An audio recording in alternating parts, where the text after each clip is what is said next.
Network for the strong, not the weak.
Thank you for tuning in. It's your man HRap coming at you live and direct as I do every Saturday. Good morning, good afternoon, good evening. Depends on what time you listening. That's what time it is. This is State of the Bench podcast. I have a special guest today. Well, hopefully, it's live, so you never know. But I have a special guest planned today. So let me get the formalities out of the way. You know how I begin every one of my shows. I let you know that this is a podcast. And the reason I let you know that is because, as I said on the notifications today, it's on 24/7, 365. There's no such thing as I missed your show. All you have to do is come in, hit the like button, tune in on Spreaker.com, or you can simply click the link and be on live with me on YouTube. Thank you very much. Thank you. We are on Spreaker.com, YouTube, Apple Podcasts, Spotify, iHeartRadio, Google Podcasts, Castbox, Deezer, and Podcast Addict, or wherever you find your podcast. Again, this is HRap B, and I do this every week. I acknowledge my family and my ancestors. Without them, there is no me. So, everybody's that is included, and I need the respect and big ups from them. And I also need the blessings from the people who have transitioned. That is everybody included in the Whitmore family, the Pollard, Bailey, Turner, Cotton, Harper, Chris, Lansdowne, Liggins, Duncan, and Williams family. Me, my mother, my father, my brothers, and my sisters. That's who we are. We are always in the building. Thank you for tuning in. If you're in the chat room, I've taken a different turn. Again, man, I have people listening all over the globe. Literally all over the globe. So I am going to type in your name instead of acknowledging your name. What I'm going to do while I wait on my special guest is talk about something that I laid out, and that is the acknowledgement of these major corporations a day late, a dollar short in regards to backing up the people in Georgia. This is one of the things that annoys the hell out of me as a black man. And while I wait on my special guest, that's what I'm going to talk about.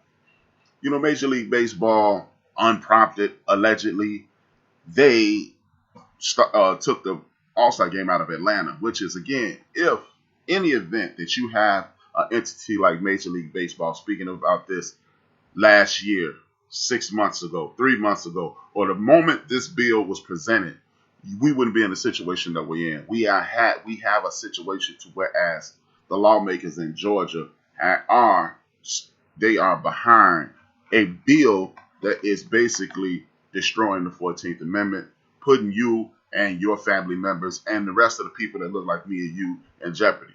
Because in the event that they make it more difficult for us to vote, they make it easier for them to take over the country and dominate and put in partisan laws that will destroy your ability to live comfortably, potentially. When you're living in a country like this and people present it as conservatism and they want to tell you, it's amazing how the conservative movement, whether you're on the R or the D side, it really doesn't make a difference because they're conservative Democrats as well. If you put me in a situation to whereas you want to tell the world that we need more government rule, we need less government control, and then you stop me from putting people in place that I want to do things that I need to do, then what are you doing? You are doing what that is neo-conservatism, and we don't want that. We don't want any parts of that. If you make it illegal for me to hand a friend or family member or a loved one or a neighbor or a stranger a bottle of water in hot ass Georgia. Sometimes the elections in Georgia are in January. In June or July. So to hand a human being a bottle of water is insane. To restrict weekend voting because black churches in the state of Georgia created a program called Souls to the Polls, and you restrict that, and then you restrict it not because it's an inconvenience to the posters, not because it's an inconvenience to anybody in the state of Georgia. You do it because you expanded those things in hopes that you and the people who support you, I'm not going to insult them at all. I made a decision today not to insult anybody. You and the people who support you, you assume that they would get up and go out and vote. But in turn, my folks got out and voted. We voted you out of place. Do I even believe in the voting process? Not really, to be perfectly honest with you. But it doesn't make a difference what I believe in. It doesn't make a difference how I think. What difference it makes is if you restrict me of anything that I can legally do without my permission, without talking to me, without having a conversation, because according to the United States Constitution, this is supposed to be a government that the people allow those people to do things, not that you and your cronies and your hillbilly horde get together because you lost, because sisters like Stacey Abrams and my sister Brown out of out of Alabama, and other brothers throughout the South created this entity where they're knocking on doors. Tamika Mallory and those people knocking on doors and getting people to the polls, and now all of a sudden you're losing your grip on what you perceive as reality. At that point, we need to step up and show out, because the reason I don't believe in the electoral process is my community doesn't groom people to go into office. And until we start grooming people to go into office, I am not going to believe in the process, because we're just going to have dozens and dozens of people in office allegedly doing our bidding, but they have never done our bidding in the 50-odd years since the Civil Rights Act. So why would they start now? That is insane. I don't want to believe it. If you believe it, that's cool, because that's the purpose of this conversation. We're having a conversation every week here on Build and Destroy about how to improve our community. My opinion only means anything if you have an opinion to the contrary, or if you go along with it. It doesn't make a difference what I think, because I'm not perfect. I don't proclaim that I know everything. What I do have is a valid opinion, and if you can show me that, hey man, that opinion is half-cocked, let's have a conversation. And when you show me that I have a half-cocked opinion, I will adjust. That's it. That's all. It's not about being right. It's about us getting better. And I just don't want to acknowledge, the reason I brought this up is I don't want to acknowledge Delta. I don't want to acknowledge Coca-Cola. I don't want to acknowledge any of those entities that all of a sudden, Johnny come lately, they're behind us. Because you know what? Guess who drinks the most Coke? People that look like me and you. We power the brand. We are the number one consumers of Coke. So, of course, when they see us angry, oh, well, it's just like I always tell people. The dude or your significant other that has messed up for years and years and years, all of a sudden they want to be your best friend when you've decided to leave them. No, thank you. You should have been acting accordingly before this. And this is, if you've had conversation after conversation after conversation with this person about getting better, or if they see you struggling, then hell, why after I'm struggling you want to help? When you should have been helping to the point where I would never be struggling. Coca-Cola, I'm not trying to hear it. Every time I turn around, you guys are donating money and making it seem as if you have our backs. But you fund some of these people in the Republican Party that created this law. So where were you when this law was being constructed? They didn't do this in a dark room and then present it to the world. They announced it. They talked about it for 6 to 8 weeks. Nobody stepped up. Delta Airlines, all of a sudden, you want to step up as well. You have a hub in Atlanta. That means most of your people are in Atlanta, and a lot of those people look like me and my folks. And if those people are getting up, going to work every day, and you knew that they were upset, everybody in the state of Georgia knew that this was some nonsense. Everybody. But nobody stepped up. As usual, it was a Johnny come lately situation. And here we go again. We are getting screwed again. But at this point, if I can help it, if I can present any assistance to my folks, what will happen is this. We will continue to put the pressure on these people. We will continue to ignore their tropes and attempts to help us at the 11th hour. No more 11th hour assistance. If you are not in the fight at the beginning, then, hey, I don't give a damn what you're doing now. And that's just the honest to God truth. I'm tired of it, y'all. I'm really sick and tired of it.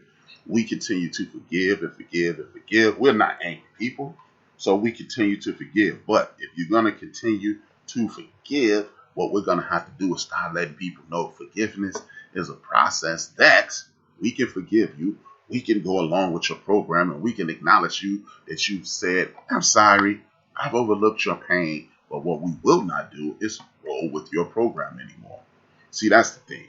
We continue to say, hey, man, I know you didn't mean to offend me, but they did. They ignored us. They acted as if we were a second-class group of people. And if we were a second-class group of people, then not a problem. Not a problem. Not a problem. Don't ask us to shop with you. Don't ask us to use your products. Don't ask us to patronize anything that you're doing. Because when we needed you, you were silent. And if you're going to be silent at our greatest moment, continue to be silent.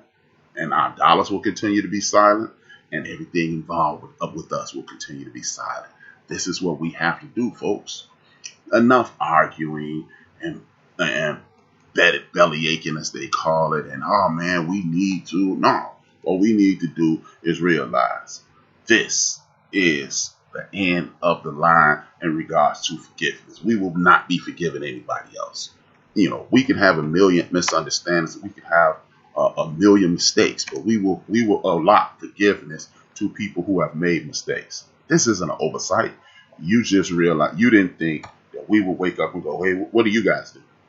You guys didn't support us. What was the problem? What was the problem? And because we usually go, hey, man, they should have, we could have, we may have, and things of that nature. And no more of that. This is the end of the road. 2021 is the end of the road. Look, I need my folks. Look, again, I'm not totally convinced in this electoral process. But I am a person who knows how to make good of what is available. And if we're going to make good of what is available, what we're going to start doing is creating lists and holding people accountable for their actions. And their actions will be what holds their feet to the fire. I mean, what makes us hold their feet to the fire. No more, oh, well, see, and this, that, and the third, and all this foolishness and nonsense, and, oh, man, we're going to be better. No, it's been 158 years since the emancipation or the proposed emancipation. We were never slaves. I don't want to get into that. I do that every week. I'm not going to get into that. No more of that. We're not forgiving anything. We are a group of people who are fed up, and we're going to galvanize. And as we galvanize, we will construct a code of conduct. And once we construct a code of conduct and how to treat each other and how we need to be respected at all times, we will move forward and building this nation inside of a nation as we had prior to 1968, to be perfectly honest with you. They took Dr. King's dream, in my opinion, and turned it on us like a group of pit bulls. It is a serious situation. No more of this. What we're going to do is reestablish our businesses. We're going to enhance our education processes, and we will put ourselves in the best possible situation. That's it. That's all. Will we need government assistance? Hell yeah, we're going to need government assistance for this. Guess what? In a month, we'll be filing taxes. A lot of us have already filed taxes. A month in May, it'll be the deadline, and we're going to be waiting for our money to get back. Every time you go to the store, they take taxes. Every time it's taxes, property taxes, vehicle taxes when you purchase. It's always taxes. Those tax monies will go back into our school, to our schools, fixing our roads, after school programs and things of that nature. We are going to start back. This is what we're going to do. If you're a part of the group that I'm in, born between the years of 1958, 59, In 1979, that means more than likely you have adult children, and we are the future of that situation. So what we gonna do, and my guest today is part of that solution, because not only do we need to heal financially, we need to heal from inside out. The only way we can heal from inside out is to listen to this brother that's coming up right now. He's on deck right now. Thank you for being a part of my show. He goes by the name of Supernova Sloan. Welcome to the program, my brother. Good to see you, man. How you doing? Hello, brother. Peace. Peace. Yes, sir. Yes, sir. Thank you for having me. Oh, man, thank you for being on, man. Your time is valuable. You sharing it with me and the people who support me. Thank them as well as thanking you, man. I share. Yes, sir. Peace. Now, what I would like you to do, because I think you'll do a better job of it than me. I've been promoting all week, but giving them your background. Please let them know who you are, and then we're going to start on healing our people and moving forward in the United States of America as the best people possible. My name is Supernova Sloan. I'm author of the book called Man Heal Thyself, The Wellness Warrior's Journey to Self-Mastery. Co-authored by my mother, Queen Afua, who is a 50-year veteran in holistic health and wellness for African people globally. And we have created a wonderful manual to help brothers activate holistic wellness, mind, body, and spirit. I'm also a best-selling author of a previous book called The Remedy. It's about detoxing and having a plant-based lifestyle. I'm a 44-year veteran of being plant-based. I was born and raised from my mother's womb being vegan, plant-based.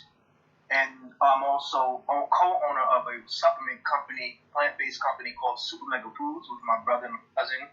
We produce organic plant-based supplements for this detox to build, lean muscle mass through organic products.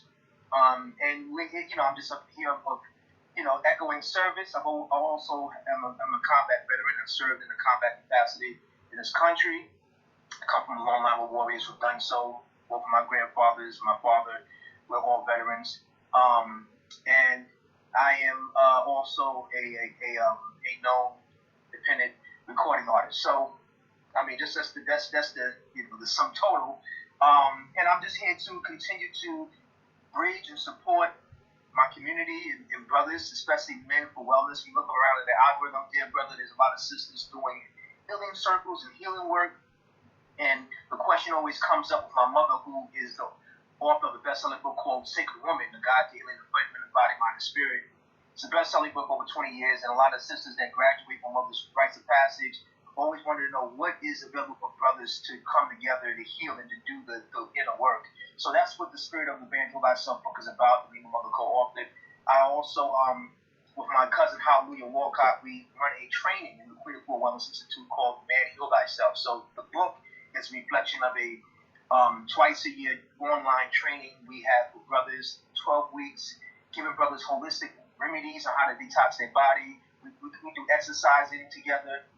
We help brothers, regardless of their religious background, activate their spiritual rituals, you know what I'm saying, just to empower them. We're not dogmatic. We don't set triple view, have a different tradition. It's about brothers finding holistic ways to empower each other, keep each other accountable, and do the wellness work. Men are the leading cause in prostate dysfunction, heart attack. And so, we call ourselves wellness warriors. It means that we are warriors calibrated to defend the harmony of our mind, body, and spirits. So that means making sure daily we're doing the daily rituals and disciplines to nourish our mind, body, and spirits. And that's the seed of what the book is about, what the ministry that I speak on is about, and what we teach and encourage our brothers through the rites of passage. You know what? And that's exactly what I was watching you and your mom on the Breakfast Club, and I reached out to you. Man, you one reach out and you were on it. Man, thank you again. It's really appreciated. And that's exactly, your mom was attacking everything with women. And I'm a big dude, and I'm working on it now. A couple years ago, I was a vegetarian, and I'm on my way on the first. I'm going back. And it's a lot of brothers in my chat room. It's a lot of brothers listening in the background. And I just wanted to give them a leg up on better health, which will ease your mental. And that way, because my whole goal here, my name of my show is Build and Destroy, where I try to build up the community and destroy the lies and propaganda that's around our community. The only way we can do that is to start off with a healthy diet and put ourselves in the best possible situation so we can excel and prevail. How can a brother who, like me, I'm overweight, let's just use me. I'm at least 60 pounds overweight. I've never been a slim guy anyway, but how can a guy like me start? Even though I've already done it and then fell off, now I'm going back. How can you help the brothers who listen to me start at the beginning?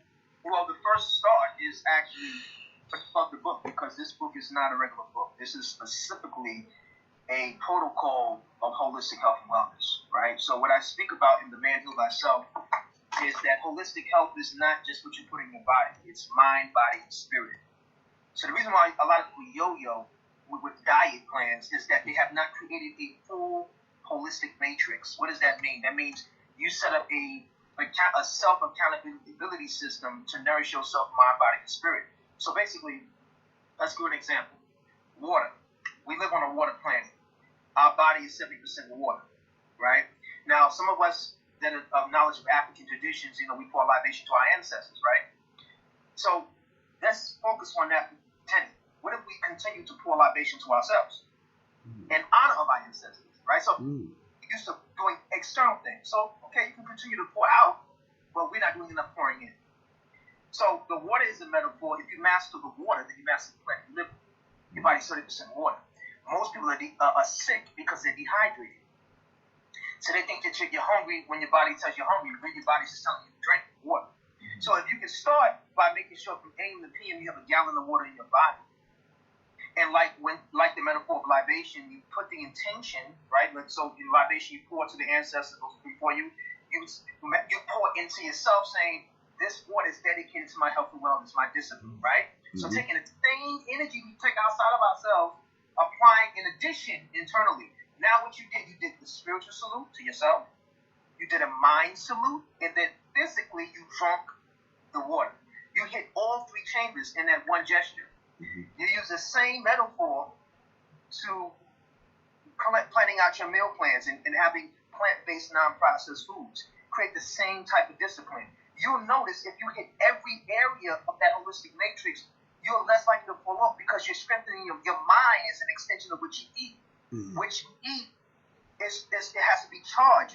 What do? We pray over our food, right? The whole point of praying your food, right, is to sit it as it goes in, that is protected, it's nourished. So you want to have foods that are nourished by God, nature, not over processed food. And then when you put the prayer charge on it, it's going in, charging your liver, charging your colon, charging your prostate, charging your acidity, colon, right? It's charging your liver, right? It's charging your cells. So now what you do again? You had the right food choice, mental. You put an intention, mental. You did a prayer, spiritual. And physical, food. That's the cornerstone. Master that. That's what Man Heal Thyself was about. And so it's not about a diet. It's about taking your time and learning yourself on the journey. And each time, each step you take there, brother, you get better. So you say, okay, I fell off last week with my water. I had 3 days and I was hydrated. So then you make a note. How did you feel? Did you feel better? Did you feel more alert? Did you feel right? And then even if you fall off completely. Receive the fall. Don't no ego. You fall off and now compare. When you were on them 72 hours of your discipline, did your spiritual work, be cognizant about what you put in your body, balance out your day. You did some probably physical movement, do a little run, a little jog, right? Body, mind, spirit. If you hit those protocols, when you fall off, you go, wait a minute, how did I feel? Did I feel better? And then if you know you feel better, you take the data you learned when you fell off and you use that as a vengeance to go deeper into your commitment to your commitment. And that's what the protocol of Man Heal Thyself is. We meet brothers where they are with no judgment. And we help to pour into them and give them various tools holistically to strengthen them on their journey.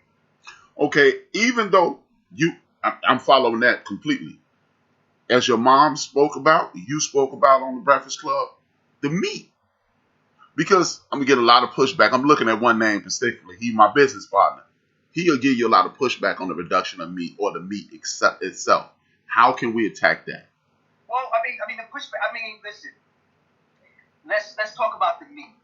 Most of the biggest animals on the planet are herbivores. There's only 30% that are meat eaters. 70% are herbivores. The biggest ones. So tell your friend in the chat, talk to a giraffe, rhinoceros, a gorilla that eats nothing but herbs and greens, right? An elephant. Tell them to have a conversation with them. A bull from the family of cows that graze on alfalfa, dandelion, wheatgrass in their natural habitat. So tell them to first have a conversation with nature, right? Then men. Let's go to men. You know, you don't have to have that because now you're going to the second. You're getting the amino acids from a second source. You can. Now there are repercussions if you go there, right? So we want a meat-centered diet. So there are repercussions that living a high protein diet from a meat source. There are processing repercussions your body has to go through to even process that, right? But if the argument is you need it, well, I'm 44 years big. I weigh 195 pounds solid muscle. I don't eat no dairy, no byproducts, straight plant-based. So what's your argument? I don't have any health disparities. When I was in service in the military, I never cheated. I maintained my vegan lifestyle when I was deployed in statewide. What's the pushback? So I'm not here to say vegan versus meat eater. I'm here to say, there are ways. We have to make no excuses for our wellness. Mm-hmm. And for those that are in transition, I'm disciplined with my vegan vegetarian self, right? But I'm here to not make brothers and sisters who are not plant-based feel any way. I'm saying that let's look at, the science would give a fuel you put in your body. If you have a luxury vehicle, you wouldn't put crude oil in it and expect it to run effectively. You have to put a certain amount of gas. So to really get the mileage out of your body and the quality of this life, you should have a better quality. Mm. And you learn when you hydrate more and you eat more plant-based foods, you have more fuel, more energy. And if the meat, right, you're eating is, first of all, for meat eaters, has a low quality, you might as well have a better quality of the meat, right, for the meat eaters. I would say you can start by having meats that are grass-fed, that are less hormonally, injected with steroids and synthetics. You can start there. Now, ultimately, I would like you to be plant-based, but I would meet you where you're at. And you can start there. Maybe dial back on the red meats. Maybe start with the fishes and the non-fried chickens, you know what I'm saying, as a garnish, not as a main appetite, but as a garnish, and maybe you have some wild rice, some sprouted brown rice as a carbohydrate. You can have a lot of lustrous greens, you know what I'm saying, fibers, and you can start there. Start smaller portions of that, and find various abundant ways to have other amino acids or plant proteins in your diet.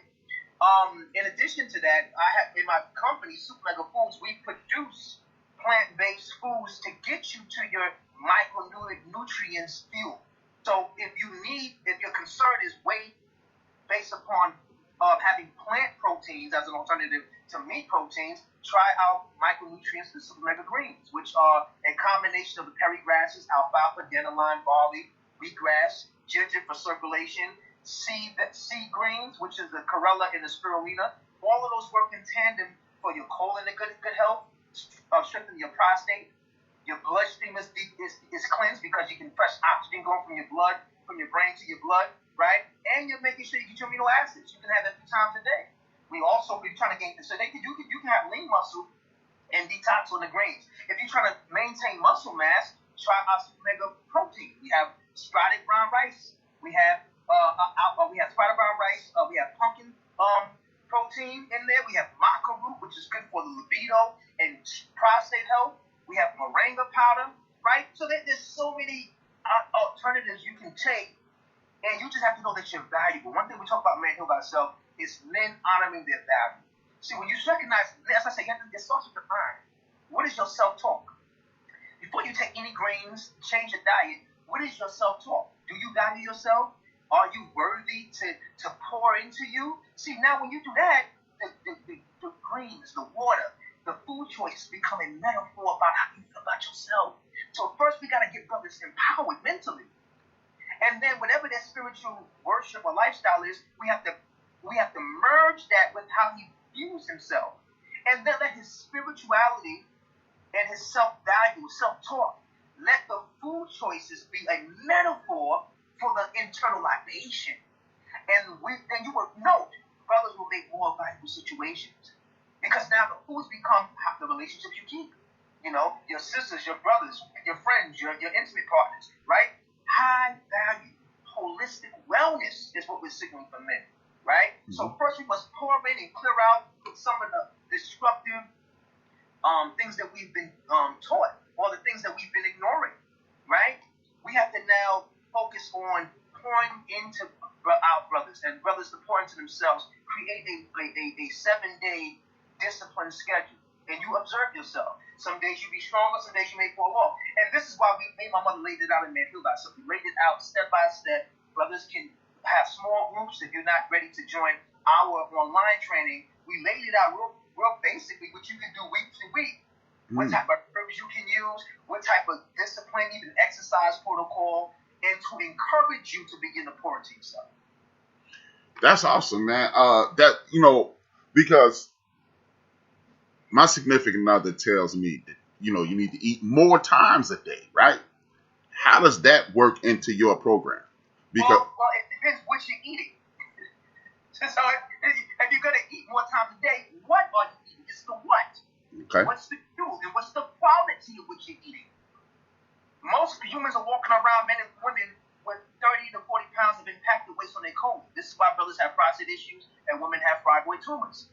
So what are you carrying? Why are you eating? All you need on a plate is a protein source, and you can get it, like I said, if you're going to have the meat, you want to get it grass-fed, and the goal is to have alternatives because, you want to have that type of compassion for other life forms. But if you're still in that situation, plant protein or protein source, a fat source, a carbohydrate source, and a fiber source. That's a full balanced meal. So if your plate doesn't reflect holistically that, then you're wasting time and you're clogging up the opportunity to your life for your body to function at a high level. So it's about what you're eating. Right? If I wanted to have a plant-based meal, I'll take quinoa. Quinoa is a carbohydrate and a protein source. It's a protein and it's carbohydrates. I'll add spinach that's also a protein and a fiber and iron, right? And I can put some cold pressed olive oil on that. That's my fats. Add some sunflower seeds and some avocado. That's additional fats. I hit every model right there in that one bowl. Protein, carb, fat, fiber. What's the excuse? That's all your body needs. And if I'm having a gallon of water a day, my skin is glowing, illustrious, my colon is moving, my prostate's moving. It's real simple. But if you have a hard time, go to Amazon, get Man Heal Thyself, and take yourself through the protocol. Well, I'm on that as soon as the show's over because I heard you mention it, but you guys plugged your mom's book, so I was waiting. I knew when you came on, you would plug yours. And so, where we know what to do now. Listen to you, we know what to do now. Where do we start? Well, the first start is to get the document. Yeah. Right. I mean, if I'm saying to you, hey, I have put together a master document to lay out a step-by-step protocol. Well, the first thing you would do is get the document. Right. Right. And take yourself through the steps. And the way we laid it out so you can design something unique for you. So it's not about mastering Supernova's protocol. It's allowing Supernova Islam to encourage you to open your mind and consciousness so you can create a protocol that's good for you. And use the Man Heal Thyself steps holistically, right? So re-envisioning what your 7-day master plan looks like. Just not 21 days, not 6 months, beach body, but how can you master the days with actually taking bad habits or bad habits have not served you? I'm not say bad. Habits have not been of service to you, and switching them out to holistic protocols or healthier choices mentally, emotionally, spiritually, right? And using all of these functions to serve you holistically, right? So it's not just about losing weight in a diet. Again, I'm libating internally. The water I'm taking is protected by my spiritual prayer, right? So just how I praise the Most High in whatever system of religion or spiritual order I'm in, I use that metaphor inside myself. So now I'm taking the water and I'm libating myself. I know that I live on a water planet. I'm honoring the planet I live on. My body is 70% water. I'm honoring myself. Like Dick Gregory said, rest in peace to the elder. Hydrate, hydrate, hydrate. That's the first step. Getting the water intake. That changes your mood. Your immune system is functioning at a high level. Now you can think clearer. And if you think clearer, you can make healthier choices. It's about valuing yourself, dear brother. Mm-hmm. And do not let nothing into your space that is not going to build on that value. Relationships, how you feel about yourself, food choices, and how you move. It should be a reflection to encourage you to have an optimum, prosperous life. Rest in peace, DMX. Oh, rest in peace, DMX, most definitely. With the Dick Gregory thing, I remember Dick Gregory said how he started was a brisk walk every day. If you are in poor conditioning, how would you instruct someone to do that? Do what you just said, Dick Gregory. No, but he said a brisk walk. I can remember. The reason I'm asking this, what I'm doing is taking you through my previous journey. Because, hey, brother, I wish I could. I'm going to send on the email, I'm going to send you a picture of how big I was. I was big enough to take both these screens at one point. How would I start? Because I started an extremely generic way. I wouldn't advise it for anybody. I was so heavy that I would have to take Advil to walk because it hurt my back. So how would you instruct someone? All I'm doing is, in this conversation, I got some friends who are heavy as well, and I want them, friends and family members, and I want them to take my walk, my journey, and I'm really asking you from HRap from 2010, and I want you to walk them through it so they'll know what to do.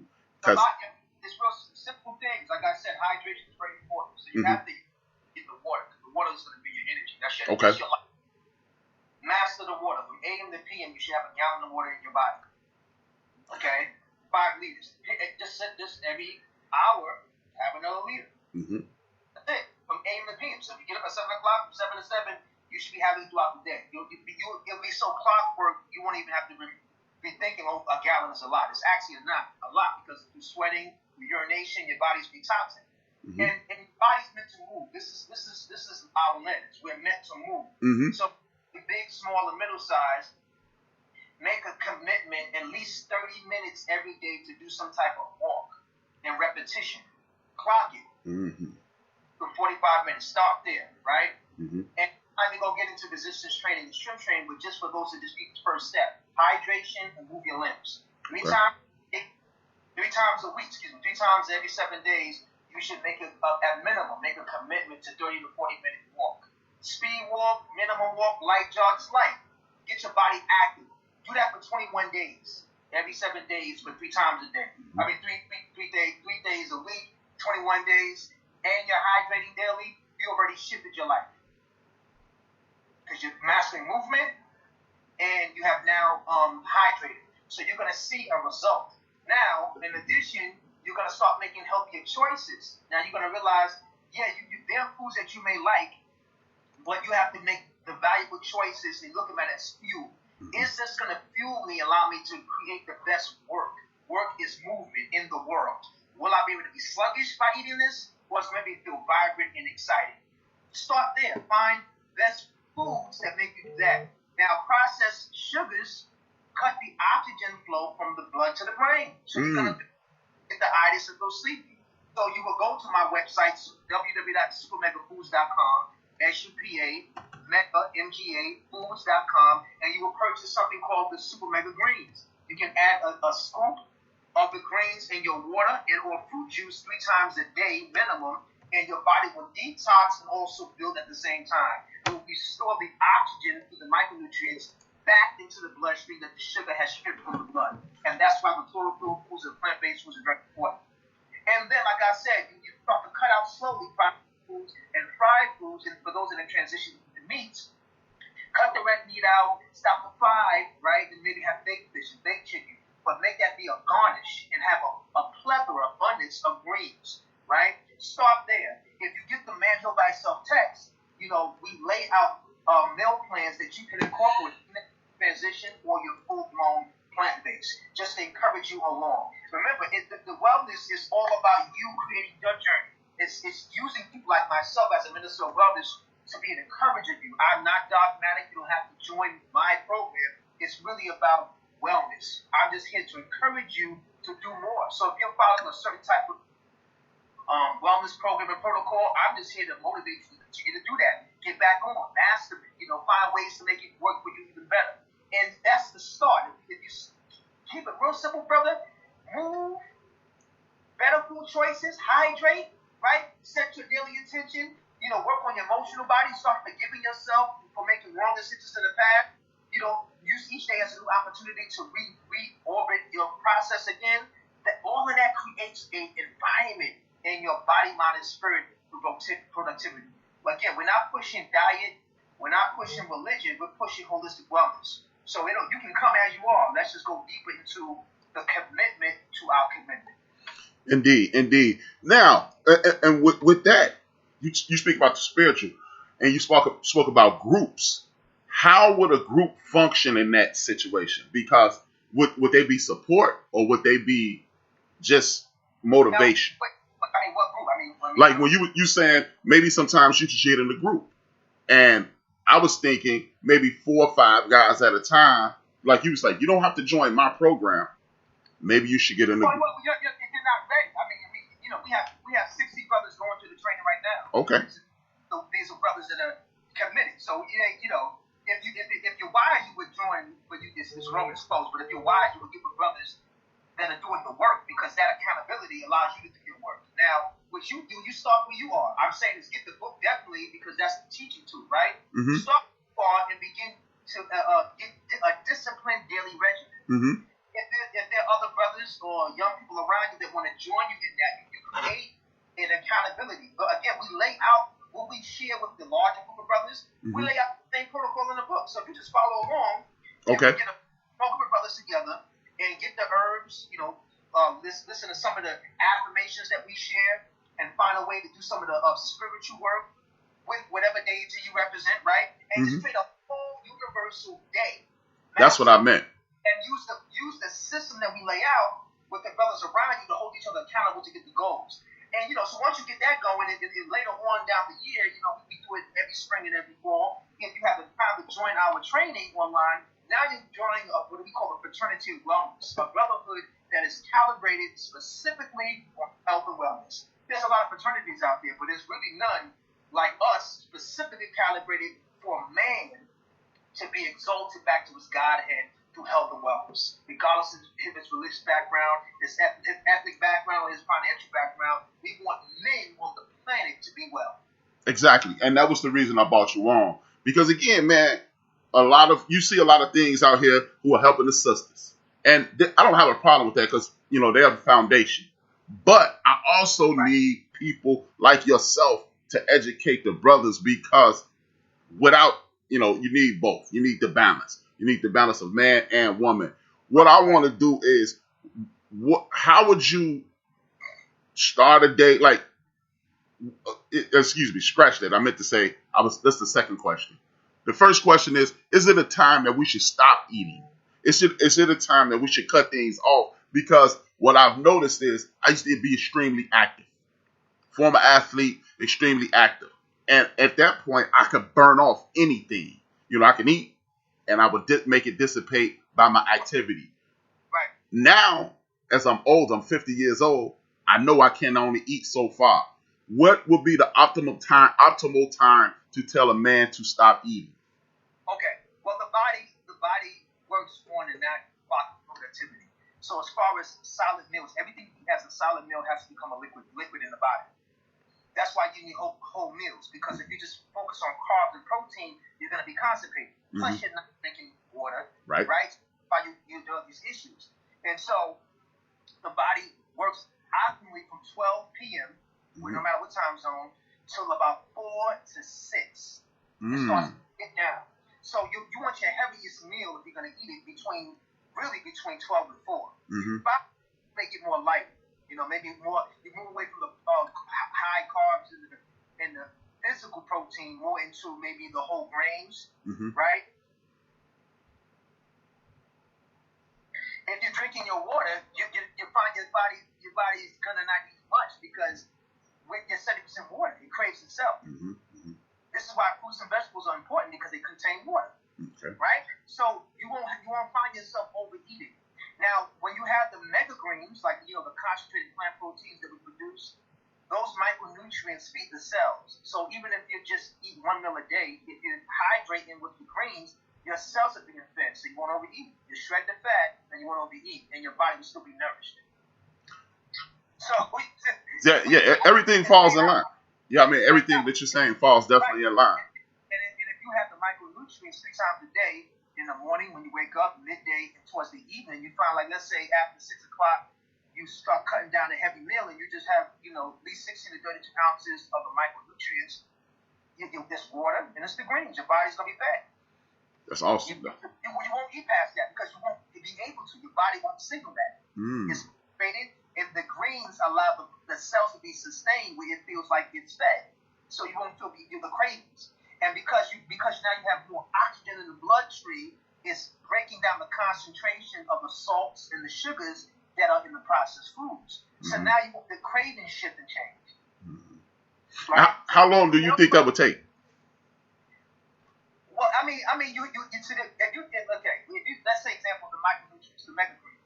If you're taking it 3 times a day for 7 days, you're gonna see the shift immediately. It's immediate because they micronutrients. Immediate. If you just making sure, like, let's say if you get a gallon of water and you take a scoop of the mega greens, 1 to 2 scoops, and you put it in the water, again, that's the dandelion, alfalfa, barley, wheatgrass, chlorella, and spirulina. All of those micronutrients from the land, what they call the perry grasses, and the sea, right? These are what the animals are grazing on in the grass. That's why they're big. This is what the animals in the sea are grazing on, right? So you're taking the best of the sea, what God made in the sea and the land, and you're taking that for your body. Immediately, the matrix of how your body internally is functioning shifts because now you have a concentrated blend of micronutrients. Sure, there are other green products out there, but most of them are filler products. Because any product you see out there with 8 to 12 to 13 to 15 to 30 ingredients, that means the concentration now has been compromised. This blend is specifically the greens. So you're getting a concentrated blend and dose to your bloodstream, go right to the cell. So if you take that 3 times a day for 7 days, and you're hydrating, and you're doing your movement we mentioned earlier, immediate shift. And if it works for you, tweak it to your what works for you and your discipline, and do another 7 days. That works. Do another 7 days. If you fall off, like I said, don't be hard on yourself. Do a hard observation. Fell off. What was the trigger? What was probably something happening going on in your mind or your emotional body that allowed you to be in this space? What made you kind of go back to the foods? You notice that every time you have a trigger, if you're honest, there's always some foods that you eat to nourish you through that. The nourishment is probably false nourishment because it's probably not processed through your body at a true optimum level or alkaline level. But there's certain things that people eat, sweets or salts, to nourish them when they get a negative call or have a negative experience. But they say comfort food. So you gotta check that. That's why I say it's also not only what you nourish your body with physically, it's also an emotional healing. You gotta check and go through. It's a mental reinforcement. It's a spiritual. It's all about holistic wellness. If it's just about losing weight, then you're gonna find your life yo-yoing through life. You'll lose the weight and get back. Lose the weight, get back, right? Because you have not addressed the other areas that may need to be addressed. The other triggers that may need to be transformed.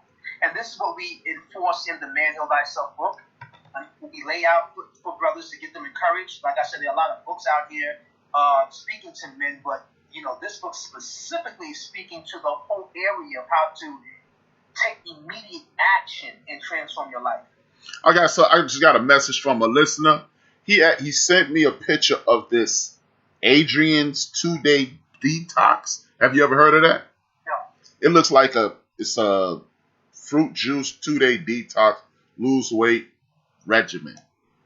Okay, I mean, right? That's cool. Fruits can definitely do that. I mean, the certain rider fruits are good for the colon health, so it makes sense. The fruits have water, so you're gonna shred. But if you want to go deeper, you need to get into the micronutrients. Okay. You're trying to be flush. He's listening, so he heard you. Weight is a whole thing because you also need to feed.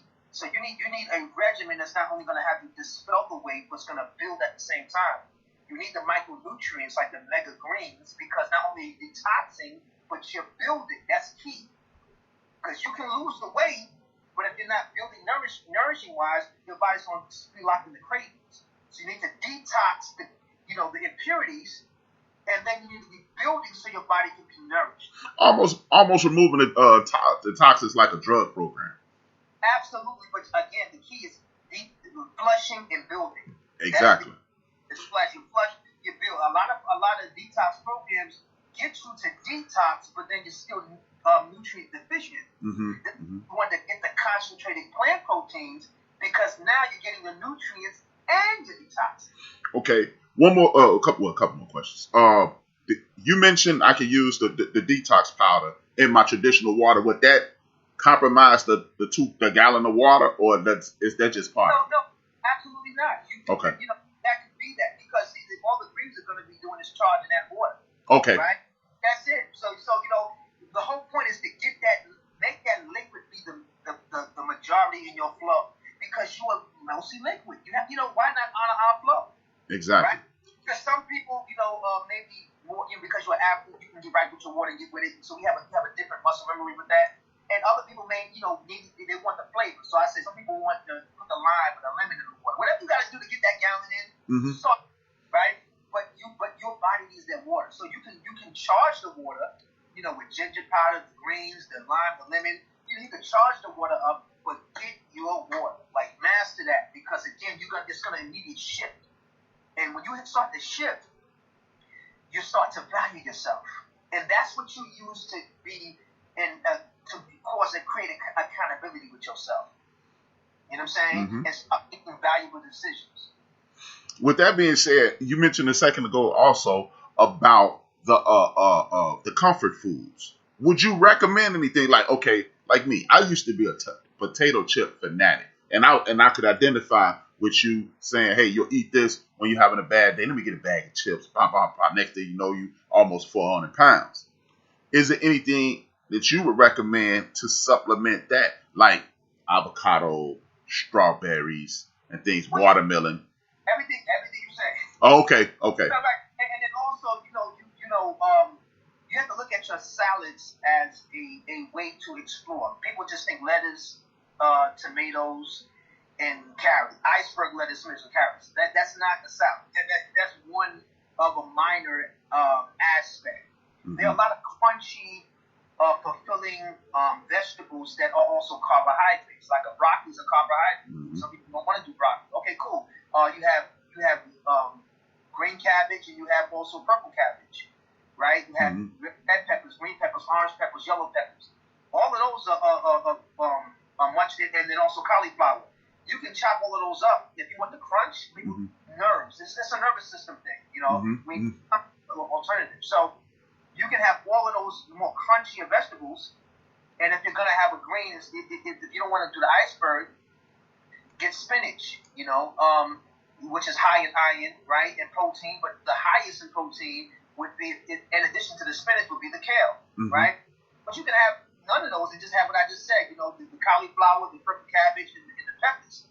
You put some cold pressed olive oil or some coconut oil on that. That sit for about 5 to 10 minutes, and the oils will naturally cook it and flavor it. And you put sea salt on it, or Himalayan pink sea salt, whatever works for you. Add your avocado as natural fat. You're going to feel filled. You want to eat the whole thing, right? So it's about the choice you make that the body has to process.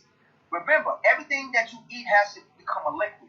So the more you have the fibrous foods in your colon, you're hitting all areas. You're hitting all areas internally. Your large intestine, your small intestine, your prostate, your all the nourishing that your body needs is in the fruits and vegetables. But if you want more fulfilling ones, example for when the summer's getting hotter, you have the watermelon, the honeydews, and the cantaloupes. You eat those together. Don't mix those because those are the superior water fruits, right? The other ones have different acids. So the vitamin C fruits, which would be the strawberries, right? Vitamin C. Mhm. Like, orange is the concentrated vitamin C, but strawberries have vitamin C too, cherries. You wouldn't, in the way the acids are, and you wouldn't mix that with the watermelon because the watermelon is so dense with water, it's going to give you indigestion. So you got to know when to mix them. So you get the watery fruits work together. The more citrusy fruits, the mangoes and the mangoes, the berries, you can eat those together because they're processed in the body in a complementary way, right? So just all understanding how to do the combinations also, so you can get to your goal. Man, this has been awesome, man, because I've been a lot of responses, and I want to thank you.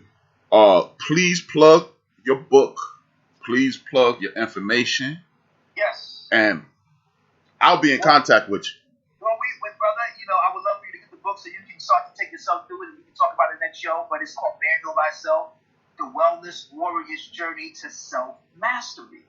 Okay? So we want our brothers to be wellness warriors, right? Warriors of defending their health and wellness for optimum living.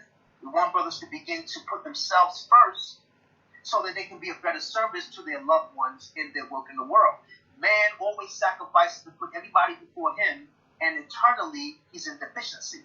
So we teach our brothers to put yourself first so you can continue high service to everybody in your life. Stop putting everybody first and leaving you last. Put you first so you can be stronger of a service man for your women, children in the world. If you just keep putting everybody before you, and now you got a heart attack. You know what I'm saying? Now you're deficient. Now now you out of whack. And then you still got to show up because people expect you to, right? So if you begin to put yourself first, brother, and heal yourself, right? Now when you continue to show up for your loved ones in your work in the world, you're moving at an optimum level. And this is why we have to have brothers being wellness warriors. I got one more. Hold on. You sparked another question. But actually, to inform the brothers, because it's a lot of, I know some people out there that's probably saying, but how can I put myself first and people are depending on me? Help them with that. Well, again, depending on you, you break it down. So what happens if you keep anybody first and you end up in the hospital? Now who's gonna come check on you? Bills gotta get paid. Still got, right? So your life depends on you nourishing you, dear brother. Yes. You can't do nothing to nobody if you broke it down. You can't do nothing for nobody. Your woman, your children, your work in the world. You have to put you first. That's why you have to be a warrior. See, if you just a diet, or someone on a diet, then you got no responsibility. This is about a goddamn diet. But if you're a warrior, you say I'm a defender of what? The quality of my life. Body, mind, and spirit. I would not make excuses. That's the first line of defense. The excuses. That's what creeps in. So you got to say, I'm making a commitment to my commitment. And this is why this is the most important book you can be getting right now on Amazon right now to give you instruction that speaks to your value. Ain't no book speaking to the black man's value. None. Preach. None. Right now. Speaking to, no, put you first, man. Black men and all men. Because we want our men to be alpha masculine servants of their Godhead. Not beating down our women and beating down ourselves. No. Put you first so you can be a superior man of yourself. And you can show up to your women, your children, and your work in the world. That's what Man Heal Thyself is about. And that's what we're pouring into our brothers with that daily power. Man, I totally appreciate you. And please come back. Man, you got an open seat at the table. Anytime. I mean, you come back every week. I'm fired up, man. I promise you. I will send you a picture of me with your book in my hand. I promise you. Listen, let me read the dedication. So let's go. Who this book is dedicated to. Man Heal Thyself, available on Amazon right now. Dedication. We offer this document to men who are each on a quest to heal thyself. Men who are in pain and need of healing. We dedicate Man Heal Thyself, Wellness Warriors to you. Men who have been abused and so have become abusers. As he searches for change and transformation, we dedicate Man Heal Thyself, Wellness Warriors to you. Men who are starving for peace of mind, wholeness, fulfillment, and encouragement, we dedicate Man Heal Thyself Wellness Warriors to you. Men who have broken hearts, smashed limbs, shattered dreams, worn souls, we dedicate Man Heal Thyself Wellness Warriors to you. Young men who are up and coming in the new generation, we dedicate Man Heal Thyself Wellness Warriors to you. May you walk and walk strong throughout your journey of self-mastery. Men who have been fulfilled with strength and refuge and healing, we dedicate Man Heal Thyself to you. Keep on keeping on. Men who have lost their way in life's phases, who especially dedicate this book to you. Men who are incarcerated, who have especially dedicate this book to you. Men who are financially well and in a state of abundance, we dedicate Man Heal Thyself to you. And to the millions of men in the United States and globally who are uninsured, unprotected, uncared for, unloved, and left for dead, we dedicate Man Heal Thyself Wellness Warriors to you. May you gain support, momentum, strength in your pursuit of life and wellness. Finally, we dedicate Man Heal Thyself Wellness Warriors to the mothers, grandmothers, wives, sisters, and lovers who stand and wait and pray as their men travel on the journey to heal themselves. Man Heal Thyself, the Wellness Warriors journey to self-mastery. Wellness Warriors salute. Man, thank you. Man, Ashe, man. Thank you. My brother, thank you. I will definitely be in contact with you. Thank you for sharing. Again, I promise you, on my soul, you will see a picture with that book in my hand within the next 3 to 5 days. I'm going to start my Black History segment. I'll reach out to you afterwards. Thank you again, man. What I do every week is show, you may even want to watch this, show a Black History video. It's about 6 to 7 minutes long. I want to empower our community, man. It is my life's goal. I used to do a sports show. I was dedicated to sports. And then one day I asked my co-host a question. I was like, if you think this is racist and holding us back, why are you watching? And then I was like, hell, I'm doing the show. So you speaking to the son of 2 Black Panthers. Come on. You speaking to the 6th cousin of Nat Turner. Come on. Wow. That's You speaking to a dude who was raised with nothing but women around him. I got uncles. One of my uncles is listening. I got uncles. I got dope uncles. But my aunts and my grandmothers and my sisters. My sister who in the chat room taught me how to read, brother. So my goal is to get our people, as you heard as you were coming on, it's cool to argue and fuss and fight with these corporations and things of that nature. But that's why, man, when I saw you and your mom, that's why I wanted you to come on so I can inspire my brothers that support me. And that way, if we're going to create a community to make sure our kids, grandkids, neighbors, cousins, nephews, nieces to be better, we got to start with this and start with your mom's book and put everybody in a position to live a long and prosperous life. Healthy, wealthy, wise. Healthy is this. With our health, we'll get wealth, and then wisdom comes along with health as well. So if you want, you can continue to look, check out this video, and then, man, I will definitely be in contact with you, and I promise you, as soon as Amazon can get Amazon Prime to get it to me, you'll have a picture with that book in my hand.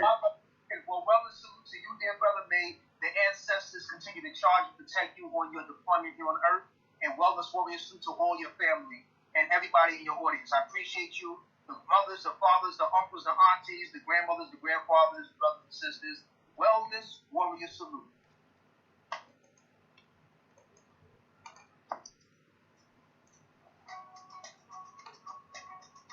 I know thy works and tribulation and poverty, but thou art rich.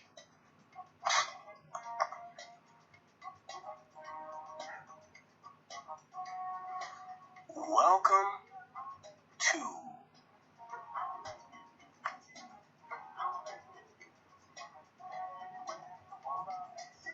the Black Excellence and Abundance Channel.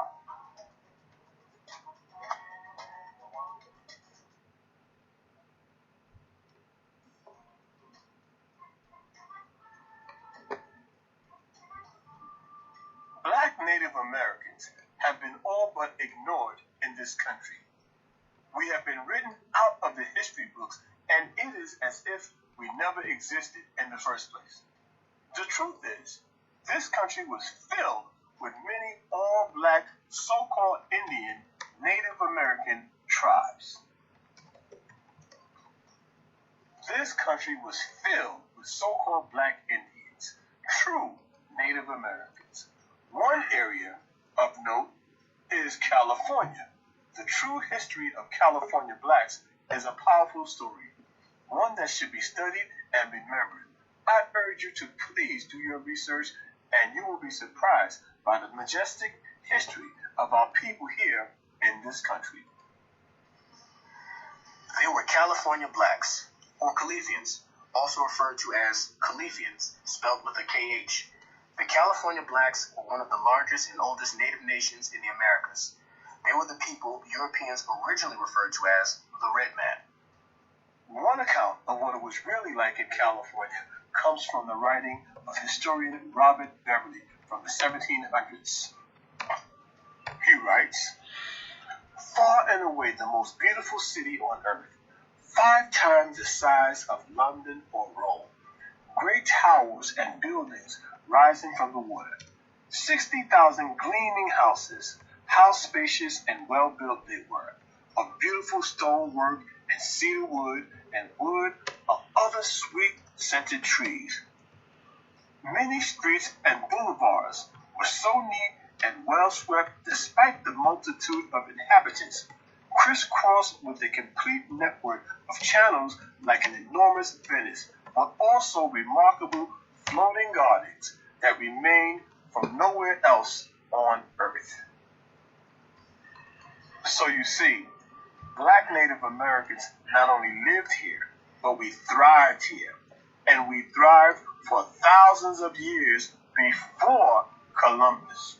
As a matter of fact, blacks were in this country even before the birth of the Savior, before Jesus Christ, Yeshua HaMashiach. California Native American identity. The original indigenous inhabitants of California were the descendants of West Africa, South America's Olmeca Zai Empire, 1500 to 400 BCE, Egypt, Asia, and the Pacific Islands, creating a mixed cultural nation that thrived for thousands of years in peace. The following is what an exhibition of European explorers actually found upon their arrival in North America. They were huge aqueducts, transported America's water from fresh springs. But what impressed most were special merchant areas filled with timber and tile and other building materials being bought and sold. There were green grocers, streets where everyone could buy every sort of vegetable, fruit, honey, and chocolate. Astonished by personal cleanliness and hygiene of the colorfully dressed people, and by their extravagant use of soaps, deodorant, and breath sweeteners. According to Beverly, there were nations that were scientifically advanced. They were highly civilized populations with an abundance of gold and wealth, whose history spanned thousands of years. Ancient America was notably one of the most advanced civilizations in antiquity. This was before Christ, before the Spaniards, before Mexicans, before the Clovis people who crossed the Bering Straits, before what is now known as the Native American Indian or Euro conversions. No European who had tasted the life of Indians can afterwards not bear to live in any other society. Benjamin Franklin. Franklin also wrote, "There is no force in Indian societies, no prisons, no officers to inflict punishment." Benjamin Franklin. You see, we weren't all brought on ships called Jesus, Liberty, Grace, Justice, or Mercy. Our ancestors were already here, natives to this land, long before Columbus.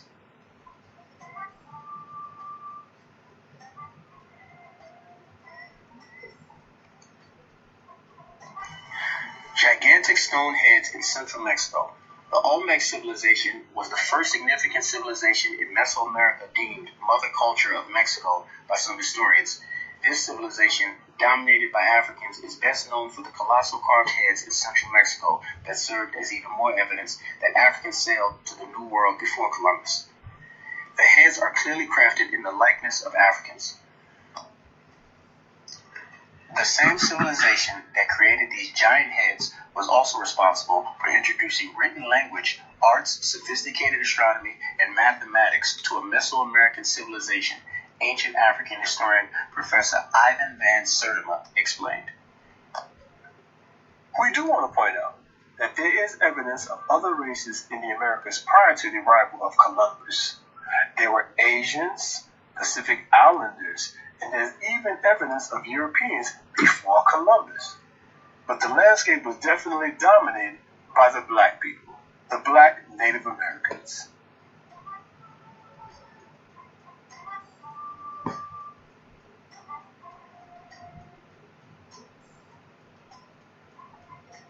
Many black people in this country have been told that we have so-called Indian blood. I know that I have, and many, many others have the same experience. Well, chances are it's the truth. When you look at the characteristics that many of us have with the high cheekbones, etc., there's a good possibility that more than we know that we are Native Americans.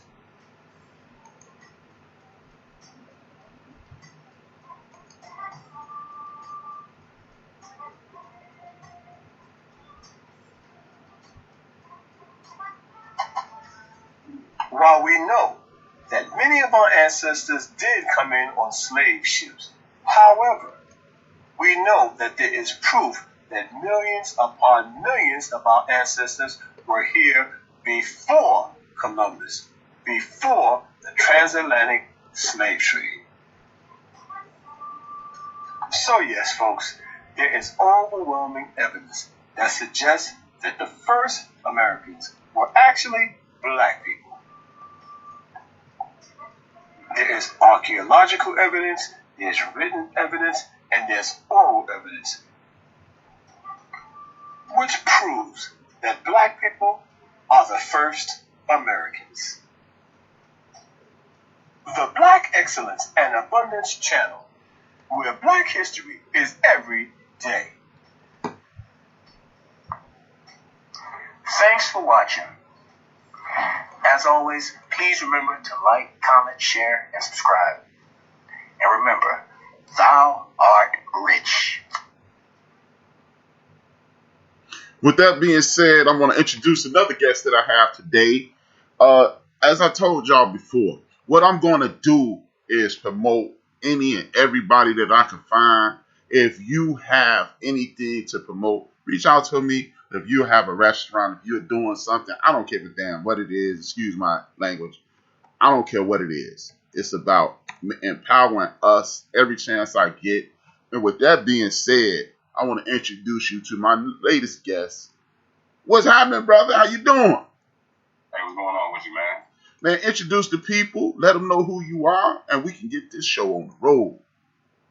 Cool. I'm Chef Urel. I'm a personal private chef out here in the Portland, Vancouver, Washington area.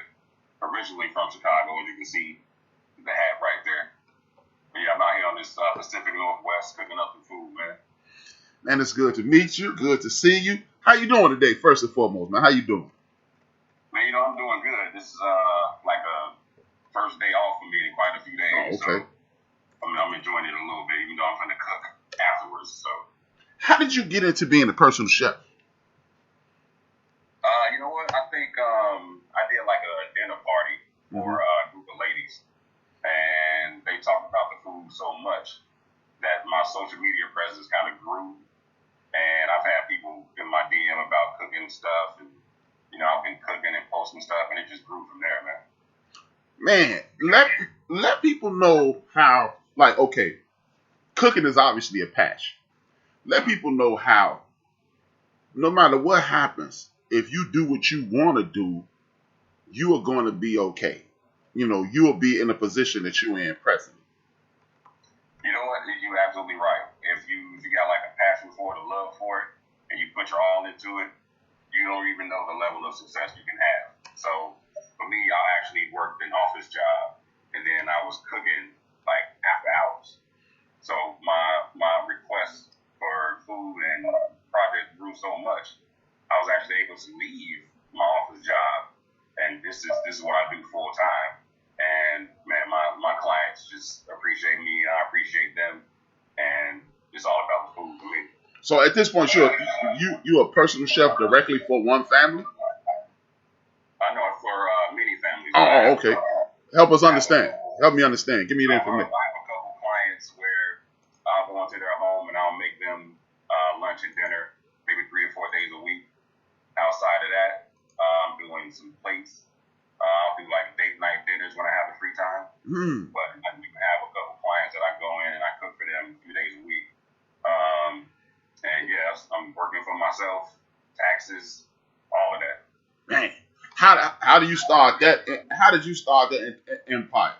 Because I'm gonna call it an empire because that's what it's gonna grow into. I appreciate that. And really, I went to LegalZoom and I did a LLC. I found a local registered agent, that gets all my legal mail if there's any issue. I got a EIN from the IRS. It's free. Opened up a business bank account with Wells Fargo. That's free. And I would say for less than $500, I was able to get fully legit with my personal chef business. Man, that's awesome. Did you go to culinary schools, or are these just your skills from life? So actually, I attempted to go to culinary school last March, like right before COVID really hit. I went to a culinary school, but 2 weeks into it, they shut down completely. And so they started going to this like virtual culinary thing, which I wasn't with. So then after a month or so, the school officially went out of business. Wow. So luckily I had my own certifications already. School was just, something for me to learn a little something that I didn't know.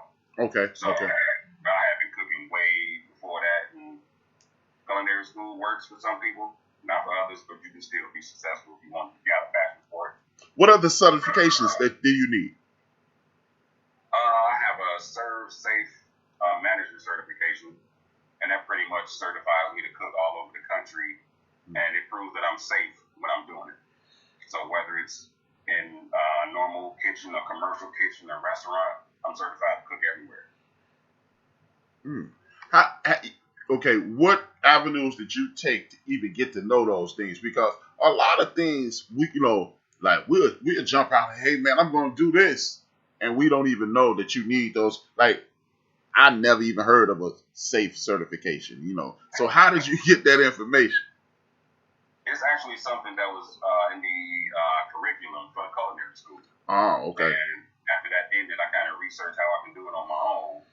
And it is something that if you want to cook for other people outside of your home, that you have to have. And so I think the class was it wasn't very long at all. I think I studied the material and took the test all in a couple of hours. Oh. And, it's like common sense, some stuff is. But, the restaurant type stuff, you really have to make sure that you're on top of it. You know what? I used to work at a McDonald's years ago, and they called it a sanitation license, so I'm familiar with that. Yeah. Because they made a big deal of it. We had to go take a test for a whole day, and they could have put us there for 20 minutes. Like you said, all right, give me the test. It's like it was like the driver's manual. Hey, man, what's your specialty, man? I would have to say it's funny. The most requested thing I get is shrimp and grits. And what's funny about that is I'm allergic to shellfish, so I can't eat it. But I enjoy cooking seafood, man. Okay. What's your love of the seafood? Cause hey, I get too close, I get a little nauseous. But I can sit across from somebody eating it. But okay, so I think for me it's like a mental clock in my head. So I know exactly how long it's supposed to cook. I know when to flip it. I know what the proper sear on it's supposed to look like. So if it's shrimp or scallops or crab or a lobster. It's just something up here. It's like, all right, season it with this, flip it, give it another couple seconds, and then take it off and combine it with whatever it is you put it with. So I wish I knew where it came from. It's just in my head now. Hey man, it's this thing I promote all the time on my show, epigenetics. And epigenetics is basically whatever your ancestors had, good, bad, or indifferent, they pass it along to you. Probably your grandmother, your grandfather, they put you in play, man, because that's what a lot of us do. We have this innate ability to do things that we don't realize, and all it is our ancestors said, he's the one. Or, like you got people who could wake up in the morning, your grandmother was the greatest singer in the world, and all you know is she was your grandmother. And next thing you know, you blowing. And that's probably what it is with you, man. Do you have any aspirations of one day packaging food and putting it out, like in stores and things of that nature? Man, you know what? I haven't gotten there with it yet. I think maybe my biggest thing is being able to show my daughter and my family that I can move around and travel and cook at the same time and just do something I love all the time.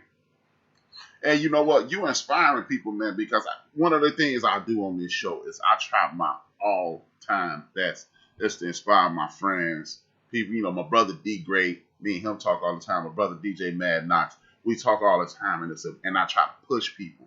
And when I talk to you, that's why I wanted you on here, man, because you said you do your thing, and I want everybody to know about you. And you can be, man, you might be the sunlight in regards to this, because a lot of people, look, you said, hey, man, I'm going to do this. And then you took the route of, hey, I'm going to learn how to do it. And now you're just doing it on spirituality and know-how. And I really appreciate that, man, because a lot of people are, as my man DJ Knox said, double dutching. They just bouncing, waiting to get in, and then they never get in. And, man, you are truly an inspiration. What would you tell the people listening to you that help you just go, forget it, I'm doing it? Man, I think I used to be one of those double dutch people, man. I can't even lie. That's why I held the job for as long as I did. But it took for the right amount of support to be like, I don't know why you're still working this job. The food is really where you at. Because while you're working, all you do is think about food. You ain't thinking about the job. So, man, it takes a leap. And then it also takes for that support, too. So, if you know that there is something that you're passionate about, and you kind of like mentally tricking yourself out of doing that, stop doing that. Okay. How long did it take you? Second. How long did it take you to stop, that whole group of people to go, to just push you in there? I would have to say it took me like a good year, man. Because people have been trying to get me to go ahead and do food full time. They wanted me to do a food truck and all this stuff, man. I was just like, I don't know, it's not guaranteed income for me. But when I wasn't looking, the income was guaranteed. I was just taking it from this office job and from here. So I'm like, all right, it's time for me to go ahead and do this now because, the demand is there. So you start off like doing like parties or whatever, and then then plates and things of that nature. How would that work? Walk us through that. So yeah, I think one of the first things I did was a ladies brunch. I had mimosas and shrimp and grits, banana Foster's French toast, steak and eggs. I did the whole thing, and word of mouth spread. So I was getting hit up for plates. I connected with some chefs out here. He's actually a chef for the Portland Trailblazers. So we started following each other. We started chopping it up. He had me come and cook with him for CJ McCollum and his fiance before they got married. The Nike headquarters is out here, so I cooked for a couple of VPs there. And I got Nike employees hitting me up for dinners every weekend now. So it went from that one thing to here. Hold it. Let me get this right. They flew you from Chicago out there to do your thing? No. Oh, about to say, damn, you're killing it, man. Killing it. No, I was already out here, okay. And they word of mouth just went, so I got that opportunity. Okay. Is the ultimate goal to have a restaurant?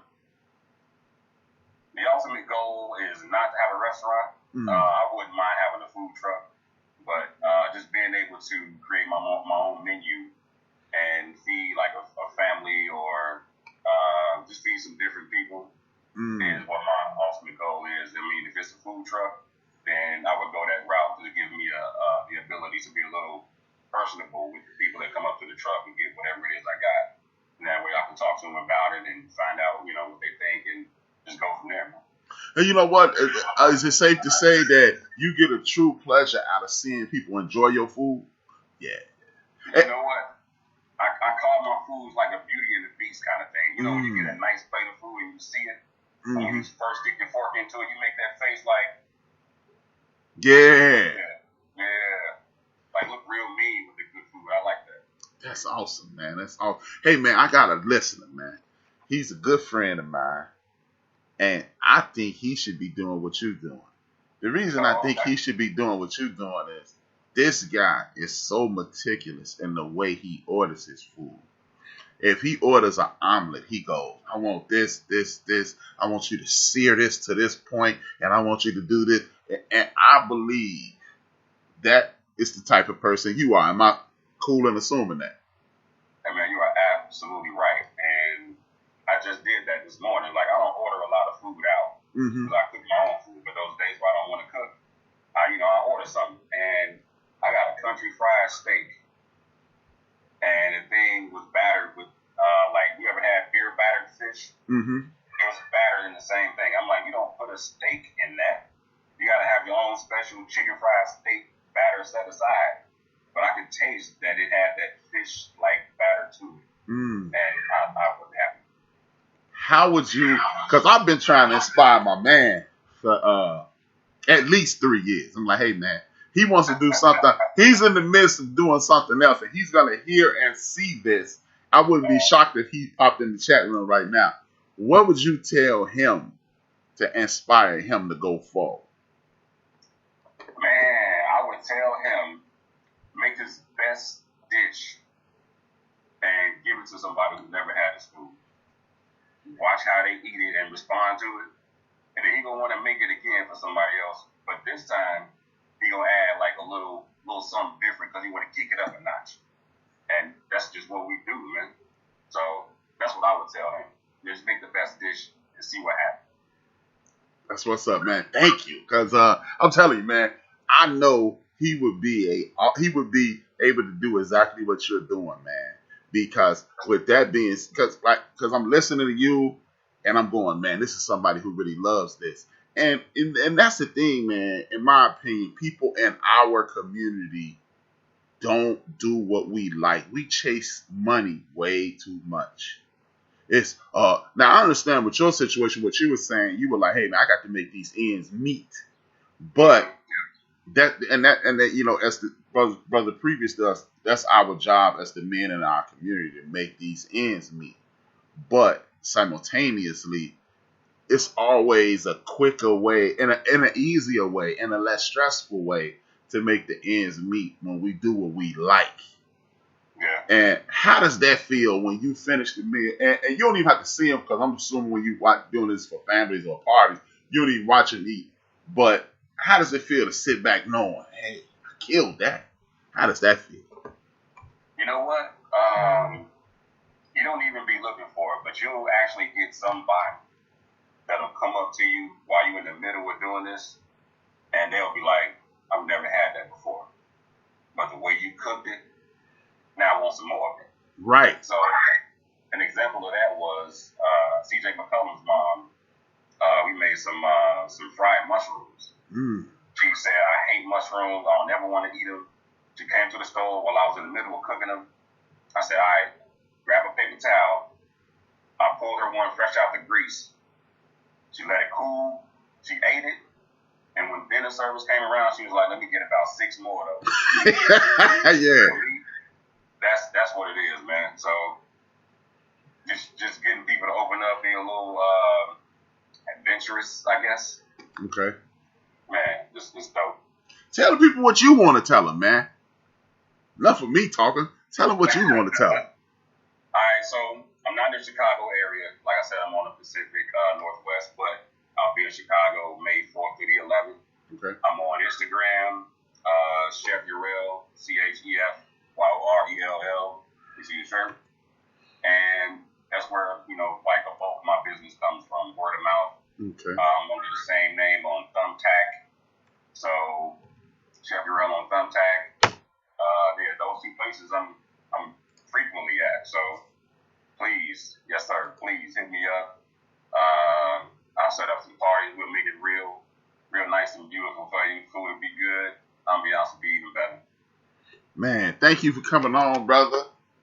Man, I appreciate it. Man, anytime, man. As I told Supernova, you got a place, you got a seat at the table here at the end of the bench. You got a seat on the bench, man. You got a seat on the bench forever, man. Anytime you want to promote anything, anything, bro. You got my number. Reach out and say, B, I need 10 minutes Saturday. I need 10 minutes Tuesday. Or hell, if it's something big, just tell me. And if we don't have a show going on at that point in the network, we'll come on do it live, man. Okay, that's what's up. Man, because hey, if I can't help you, I can't help nobody, man. I cannot help anyone. If I can't help you, I can't help anyone. And then, man, it's just I'm just tired. I'm tired of us always saying, hey, man, we gotta do this and we need this, and I'm tired of that, man. No more. At one point, I'm gonna have, man, my goal is, since we're speaking about goals, my goal is to have 0.5% of the black community supporting my network, Built for This Network, and my show, The End of the Bench, on YouTube. I'm on this is simulcast. You can hear this on Built for This Network, and you can hear this on YouTube, and you can see it on YouTube, because if Bill Cosby, this is Bill Cosby. Bill Cosby said, if you can get 0.5 or 1% of the public to support you, you'll be wealthier than you ever assumed you could be. So my goal is to get 400 to 500,000 people to subscribe to Built for This Network, as well as my YouTube channel. That way we ain't got to worry. You ain't got to say, hey man, I wonder how can I want to, and follow me at HRap_B on Instagram. I'll hit you right back. And every time you post something dope, I'm sharing it with my people, man. Because you know what, when you hear that number, that 0.5%, for somebody not even thinking about it, that's like, man, that ain't even a whole percent. Right. But when you think about that 0.5% of, I don't know, billions. Yeah. That's a number right there. Right. That's a number. And I say, I don't say anything rude. I'm not disrespectful. I don't hate anybody because I don't have that type of energy in my soul. But what I do is speak directly to our folks, man. If you continue to listen, you'll hear the topics that I'm about to hit. And it's about us, man. I'm tired of watching the news. I'm tired of seeing things that are anti-us, So in order to make a difference, I'm going to make a difference by introducing the world to people like you, introducing the world to people like Supernova, our little corner of the world of Supernova. I heard his mom is dope. If y'all want to hear his mom, go to the Breakfast Club. Queen Afu, she was talking about the sisters. That's why I was like, man, I got to have somebody on here for the brothers. And because without the sisters, there ain't no brothers. Without the brothers, there ain't no sisters. We a team, man. We a team. Yeah. So thanks for coming on, man. I'm going to shut this show down in a second. And please continue to listen, because I got a couple of things that I want to hit on about this Derek Chauvin thing and about this political landscape that we're dealing with. All right, man. Thank you for coming on, man. It's always good to see you. It's hope to hear from you soon, and we gonna keep in touch, man. I swear to God. Oh, absolutely. All right, man. Peace out, man. Thank you very much. All right, cool, man. Peace out. Thank y'all for tuning in, man. Dick, thank you for being a subscriber. Thank you for coming in. It's a new face in the place. It's always good to see you. I hope I said that right. I ain't the smartest guy in the world. I just play one on the internet.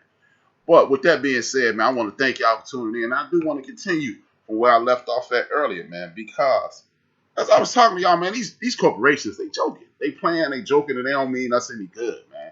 So what I want to do is let y'all know, look, we don't have to present ourselves in the fashion that other people see us.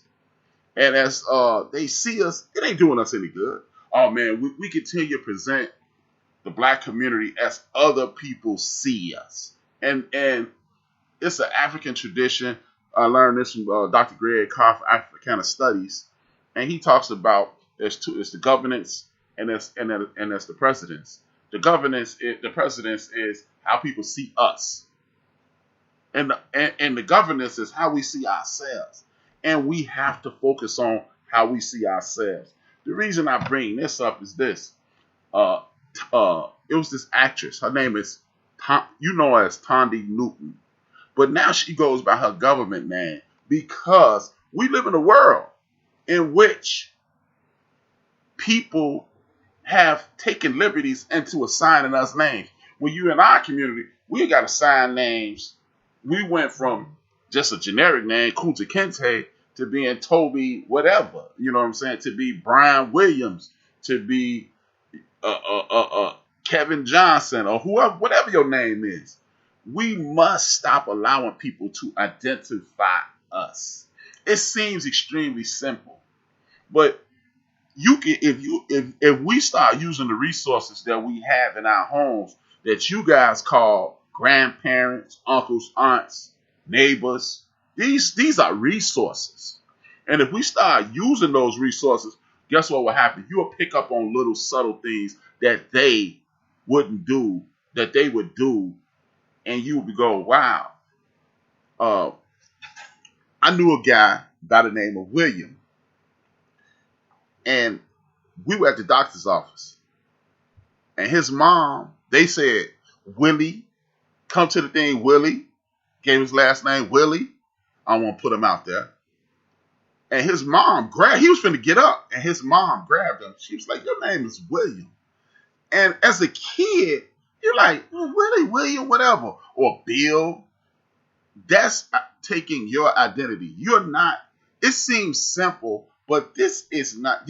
She said, this actress, she said she allowed people to call her Tandy because she had such an ethnic name that she didn't want people to, oh, you rocking the boat, get your black behind out of here. See, she's difficult to work with. But now that she's established, she's taken on her name. There's no right or wrong time to do the right thing. It's never too late. So the reason I will tell you guys to do this is because this is who you are. This is who you are. I took on the name HRap because people like in the chat room, like Rhonda, people like Big Illinois, they've known me since I was a teenager. And one thing that people have said about me, I was loud. I was in your face. So HRap Brown was the same way. So it's easier to be HRap B than to be Brian Williams sometimes because people get a little intimidated by my tone. I've had relationships dissolve because people say my tone, my tone, my tone. But guess what? Those same people accept me as HRap B. But it's still a persona that I chose. I've taken it on. It's a moniker and it's a pseudonym that allows me to be more palatable for other people, for my liking, not for somebody else's liking. Your name is not Sandy. Your name is Sandra. Your name is not Ron. My name is Ronald. And you may think it's something minuscule, but when people change your name, they change who you are. I've had a name change in my life, a legal name change. And since that name's changed, there's something about having my dad's last name that empowered me. This is the name that my dad chose for me. My mom and my dad chose a name for me due to a typo that was changed. When I found out about a typo, I changed it back because it was important to me to have that name that my parents chose for me. And I promise you, since then, I do have a sense of power. So it is a power in name. It is a power in being yourself because you are who you say you are. If you call, just like if you say, like back in the day in Chicago, due to the culture, what's up, pimp? What's up, Mac? And most of those dudes are slimy and grease. Let's just be honest. But think about it. I'm in the midst of creating a code of conduct that I want a lot of our brothers and sisters to adhere to and accept and put into their daily workings. And one of the rules and tenets is to stop calling each other my nigga. Start addressing people as my brother. Do you know how hard it is to hurt somebody who you address as your brother? If you got into an argument with somebody who you consistently, because the easiest thing to do is trick yourself. When you program something in your head, it's harder to get out of. You can't say, just like, I got to get up, like some people get up, they call it wake and bake. I can't function right. I can't function right without coffee. You keep saying it and you believe it. So when you start saying brother, brother, brother, brother, instead of nigga, I guarantee you a portion of the population will be less violent. Because when you say my brother or sister or sir to our elders or ma'am to our elders, these are parameters that have subconsciously been put in your head as a uptick in quality of person. And when you do that, you make sure that person push you in the back. You put that person in a position of respect. And you don't hurt people you respect. Again, then when we see on the news, black on black crime is out of control, we understand that that's just propaganda and news. Because guess what? If we only make up 13% of the population and there are 15, 20,000 gun epidemics and gun incidents and a gun epidemic in the country, how is it possible for us to be leading it? Crime is a territorial thing. And for whatever reason, the people who control the media focus on us. And that's why it looks like we're more violent. Why is it that I can have two random brothers on my show today and we speak as if we have known each other for 50, 60 years? Because we don't hate each other. We don't enact moves of violence against each other. But those violent acts are highlighted every day. So it tricks you into believing that's what's going on. And it's not. Think about it, brothers and sisters. How many people do you know just sitting around hurting other people and like, oh, I'm finna kill somebody? We don't know a lot of killers. And guess what? The black community is not that gigantic. Therefore, we know if you live in a community, you know 8, 12 people that are a member of a street organization that the general public calls gangs.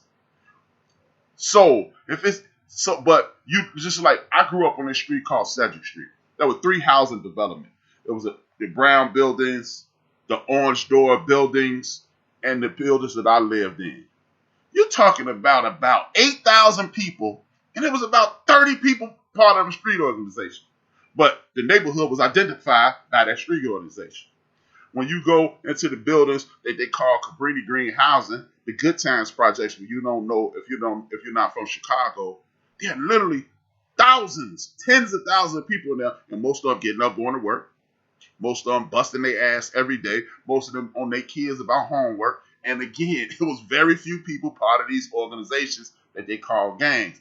But Commuinty Green is known for the few acts of violence that the news networks highlight. The West Side of Chicago. For people who don't understand, who don't know Chicago, this is the premise that I'm trying to get y'all to understand. Well, you watching the news every night in Chicago, you hear the South Side of Chicago is the most dangerous place in the world. And the people on the South Side of Chicago are afraid of the people on the West Side of Chicago. Because that's where the crazy people are, allegedly. So, if that's the case, how is it that that's the case? Because if the media frames the most violent side of town, you go along with the media. That's how you know, as a Chicagoan, that person on TV don't know what the hell he's talking about. Violence comes along with opportunity. One of the things that we're going to do away with at the end of the bench is this. If you or your son or your friend, neighbor, niece, nephew, cousin commits a criminal act, that is not a failure of that person. I'm going to say it again. The person committing the criminal act has not failed. That sounds crazy and foreign to my brothers and sisters, but I'm going to explain it to you. We get up every day. Like my brother who was just on here, Yoel. What was the third thing he said? I went to the legal Zoom joint. He got the EIN and he got the tax thing in order. Guess what that means? Every time he pays taxes. Taxes are designed to create opportunity. People commit crime because there's a lack of opportunity. So if there's a lack of opportunity in these specific communities, And the government is supposed to be providing these opportunities. Did the person fail or did the government fail? Because guess what? There are very few people that walk the face of the earth that have opportunities and turn, you know what? I know I could make 80 grand over here doing such, this, that, and the third, but I'm going to go ahead breaking this damn bank and take a chance on 50 years in jail. Nobody thinks like that, people. Nobody, or very few people think like that. Just to say nobody, we know there's some people out here, there's some bad apples out here. Hey, man, there's some bad apples out here. But that's one of the things we're going to stop doing. We're going to stop saying the person who's disenfranchised is wrong. It's the disenfranchisor that's wrong. It's the person who put you in the mind state of all I could do is criminal activity, because that's not all you can do. But when you, in 1972, the president said, we got a war on drugs, and then he defunds the music programs in the 80s, the 70s, and everybody think, oh, well, they're going to allocate that to something else. And then in the 80s, meanwhile, they pumping drugs and military issued weapons into our communities. What we're going to do is we're going to remove the vocations from our schools. So now the people who used to be able to be a musician and used to be able to be a carpenter, I'm just going to give you my high school. I went to a vocational high school, prepared you for college, and gave you opportunity if you were not a college-bound person. Auto mechanics, welding, sheet metal. If you don't know what sheet metal is, if you ever look up and see those ducts that's along big giant buildings, that's sheet metal work. Tool and die, the people who make wrenches, the people who make screws, the people who make nuts and bolts. Those people are tool and die people. That was in my high school. Electronics, things of that nature. Architectural drawing. How about this, folks? You don't have to go to college to be an architect. You can go to a situation. You can go to a school that you used to be able to go to a school that would teach you how to be an architect. But they removed the fundings from those programs. You will limp home economics. They had a cooking program in my school. Imagine if the brother who just left the screen would have went to my high school. That cooking thing would have ignited when he was 16, 17, because that's what you do. You go into the class that you were focused on for 2 years, and then they put you in an apprenticeship program. This brother would be a millionaire. Are you telling me that wasn't important? But they took that out to school, and now when he didn't turn to crime, but when we turn to crime, oh, he's worthless. No, he had no outlets. It's people. How many of these dudes, imagine if obviously Dr. Dre didn't have a music program at Compton High. So imagine if they had a music program that put him in a position to elevate, to either go to SC or some other university or go down to an HBCU. My preference, go to an HBCU. And then he meet up with 4 or 5 other guys and they're musically inclined. What happens then? You get the damn Commodores. That's what happens. And you don't have to have all this synthetic music. That's why music isn't the quality that you like it. That's why that Isley brother, that Earth, Wind, and Fire thing was so poignant, because music taps into who you are. If I can guarantee you, my man is still listening. I can bring him back on the screen, and he will tell you he has got music playing while he's preparing meals, because it ignites creativity. He's shaking his head right now. I don't know the brother. But see, these are the things that we've forgotten about, because we're living in a world where people tell us quick fix, money, quick fix, money. So you're going to tell me you live in a quick fix microwave society and you don't want me to commit a crime to get the money fast? No. I thought I'm a criminal justice major. First thing the professor told me first day of college: never talk to the police. They are not your friend. Yeah. Former police officer. They are not your friends. It's their job to lie to you to get you to tell on yourself. That's a quote. Second thing he said is the criminal justice system used to be about crime and rehabilitation. Now it's about crime and punishment, because you got the same people who own the radio stations are putting all, no disrespect to anybody doing their thing. I don't like it. I'm a man. But I don't want to see your booty every day, Cardi B.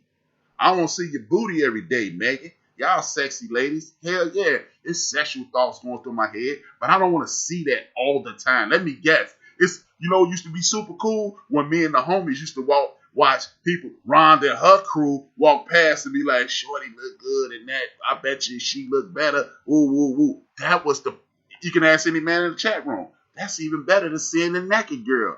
The thought-provoking, hey, what's up? The inspiring thoughts. You classy, but I still think you're sexy thing. But that's what the same people that put Cardi B and what's the girl, Megan Thee Stallion on the bed grinding on each other are the same people that removed these programs and push dope and criminal activity in our community. If you don't believe me or you don't buy into what I'm saying, that's cool. But all I have to do, most of us have relatives on the West Coast. Most of us have relatives in the South. And most of us have relatives in the East Coast. How about this? Reach out to some of your friends in the South, in Texas, and in the South, Alabama, and watch and if in LA, my man D-Grade is in the chat room. I think he might be listening. Ask them, do they know this story? A train car stops in the middle of the hood that was open, and there was a bunch of guns there. How was it that Corrupt and Big U, the Crips from the East West Coast, some of the homies from Texas, Willie D, and some of the other rappers from Texas, some of my homies from the west side of Chicago, some of my homies from the south side of Chicago, none of them know each other, but they all have the exact same story. How is that possible? It's possible because we're in a situation that people try to dominate us and put us in a situation so they can benefit off our pain. If we want to continue to allow that, that's cool, man, but I'm not with it. I am not with the nonsense. Please. There go my man Rated Kev. He's from Louisiana. He knows the story. How is it possible? If Rated Kev knows that he's Louisiana, Big U from LA, I'm from Chicago. We don't know each other before now. How is it possible? Another thing. Stop trying to be part of the status quo. I need brothers and sisters to stop right now. Right now. Stop. The reason I'm saying that is this. Status quo will get you behind every time. It is behind. If you see it on TV, if you see it being promoted, that means it's too late. It's already done. It's all the people who are going to profit off of it. They've already profited off of it. What I mean by this, they're consistently slowing us down. Coding and billing is the number one thing. Coding and building are the number one things in the earth right now. If you are not doing something like food service, like our brother who just left, or dietary and life and health and wellness, like the brother who was first on the show, if you're doing something like I'm doing right now, coding makes this possible. A lot of programs for coding for children are free. See, they put these things in front of you so they can say, we gave you the chance, and then our kids don't get them, and we like, hey, why we can't get the job? Because in 2021, Rap told you, in 2021, you see commercials all the time. Go to YouTube, you'll see a free coding commercial almost every 5 videos. Coding, coding, coding. Get adults into coding, get kids into coding. Anybody who has a functioning brain, I need you to start trying to learn to code. There are free programs at universities from coast to coast, border to border. If you don't, now, remember I said status quo will get you left behind. Show you how important coding is. 2004 is the inaction of the Facebook virus, because that's what it is. We all infected with it. The Facebook virus came out in 2004. What was you doing before that? A lot of us was on MySpace. Now, what did you have to do on MySpace? You had to create your own code to be posted. So I just couldn't put a picture of my man Chef Urel on there. I had to create a code to put him on there. Oh, this is my man. He killing it on the food game. And I would have to create a code and then I would put it in there. I couldn't do this. My man HRap. Check it out. You had to create a code. And you know what they did? That started becoming popular. MySpace was the hottest thing in the world. And what happened? They did away with MySpace and gave you Facebook. So it's just copy and paste and put it on there. Oh, this is so much easier. No, it's so much stupider. It's so much stupider because if I know how to build something from scratch electronically, i.e., all of y'all used to see me with a different logo. Y'all see a different logo right now, don't y'all? Don't y'all? As a matter of fact, I will even post my new logo. I figured out how to do it with the tools that are on my damn computer that I went and spent my hard-earned money for. I set my ass up all night and I created this. It don't look like a lot to y'all, but it's a transparency. And what is a transparency? It allows me to become a logo. It allows me to make a logo, and it also allows me to put myself in the best possible situation to get paid via t-shirts and things like that. I can't do it while I'm live on air. If I wasn't live on air, if I could take myself down, I could do it, but y'all wouldn't hear me. It ain't worth not being able to hear me because I'm about to end this show. But it is a way to do this. Now, I created a logo from scratch. It is transparent. It is digitized. All I have to do is send it to the printer and they'll put it up. Guess what? I just saved myself probably about $150. $150, between $80 and $150. I just saved myself there just playing around on this very computer. So this coding thing, this Facebook thing, they want to keep you as dumb as possible so they continue to benefit off your lack of information. The reason I bring that up is the next thing. Look, it was Facebook, and then it was Twitter, and then it was Instagram, and the new thing is Clubhouse. But guess what? The dudes who had the Facebook thing stolen from them, the Wicklevoss twins, they are the financial backbone of what we know as Bitcoin. Yeah. And guess what they're doing? The Wicklevoss twins are preparing to create another network that you can say exactly what you want to say because they want to have freedom of speech. But guess what? Freedom of speech, some of this freedom of speech, we live in one of the most racist countries in the history of the earth. So now you can openly threaten people, you can openly intimidate people, and you can openly put people in bad situations and tell lies. But it's going to be on their crypto network that you're going to have to pay to get in, and then they'll continue to make insane amounts of money, and you'll be left behind because we haven't created our own Facebook. We haven't created our own Instagram. We over-indexing all of these fashions, folks. That's why I need us to support the Corey Holcombs, to support the Lamont Kings, to support the Craig Facts, to support Talib Kweli's, myself, the Willie D's, the Boyce Watkins, and everybody who's the Tariq Nasheeds, and everybody who's doing it on this level, who's trying to uplift us, because the circle is, if they uplift us, we get ourselves in a better situation. We get our better selves in a better situation. Guess what? We employ each other. We employ each other. It's going to be less people going to jail. Less people going to jail, that means a better community. A better community means it's safe again, and we back to normal. Point blank, period. End of the sentence, full stop. Now,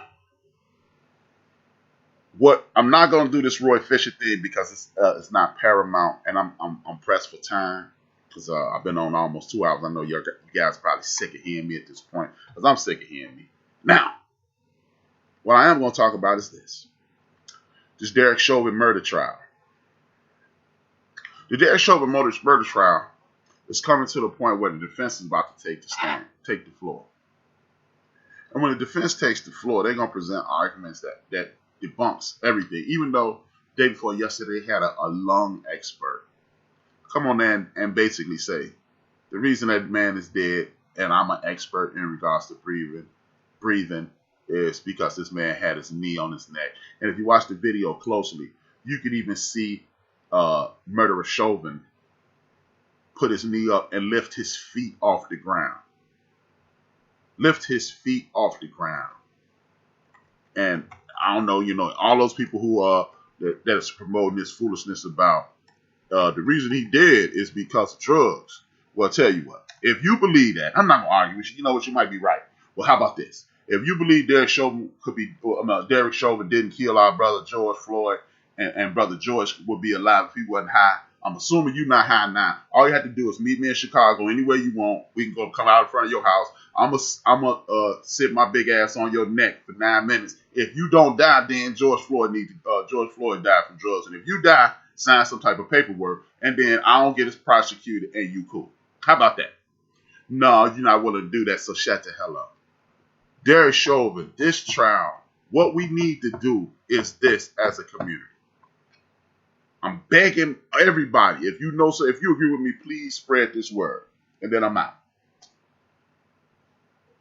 Do not react no matter what. If Derek Chauvin goes to jail for 8, 9, 10, 20, 40 years, so what? We should go. If Derek Chauvin gets off, we should go. The reason being, when's the last time you saw a trial on TV? O.J. Simpson. Why did it take this long for another trial to be on TV? Equally controversial and equally polarizing, right? You have a situation to where as everybody is shocked. Well, 60% of the population, according to the USA Today, says that was a murder. Now it's down to 30. First and foremost, how did only 60%? How is the number so low to 60%? 6 out of 10 people, 4 out of 10 people say that wasn't murder. That should bother you right there. The most important thing is this.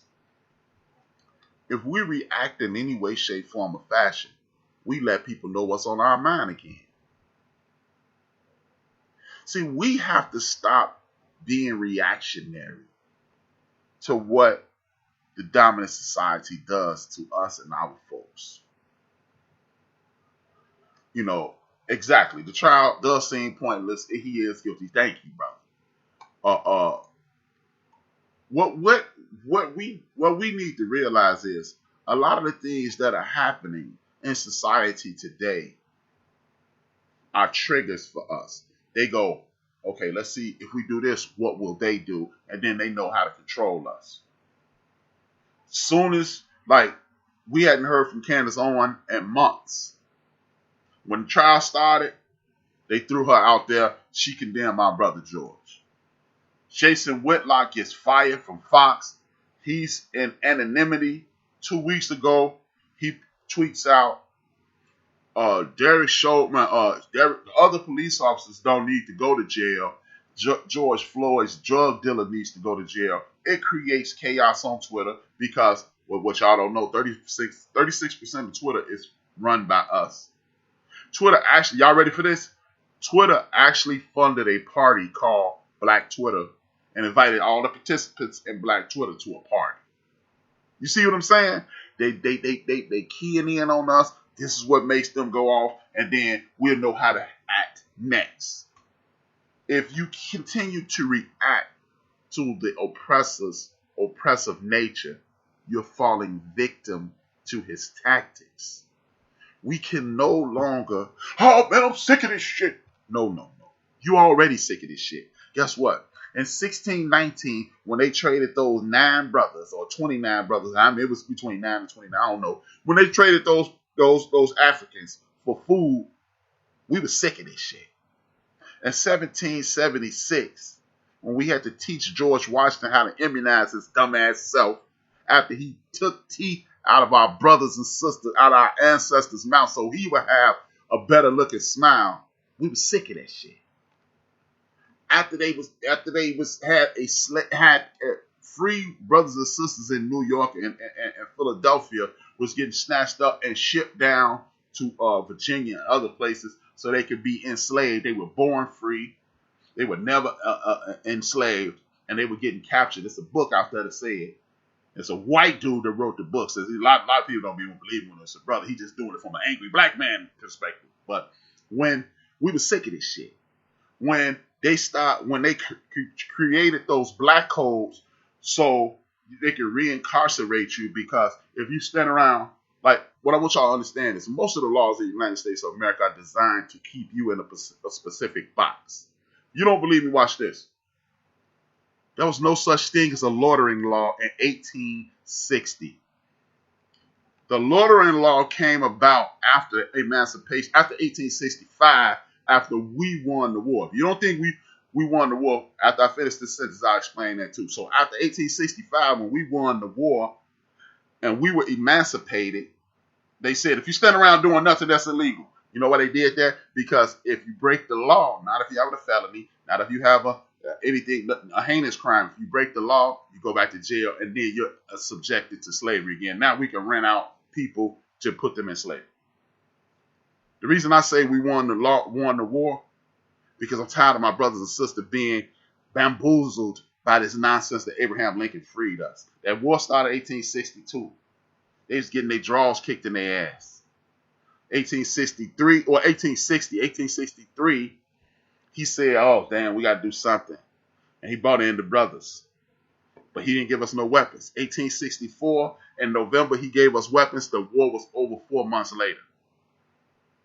We freed ourselves. Didn't nobody free us.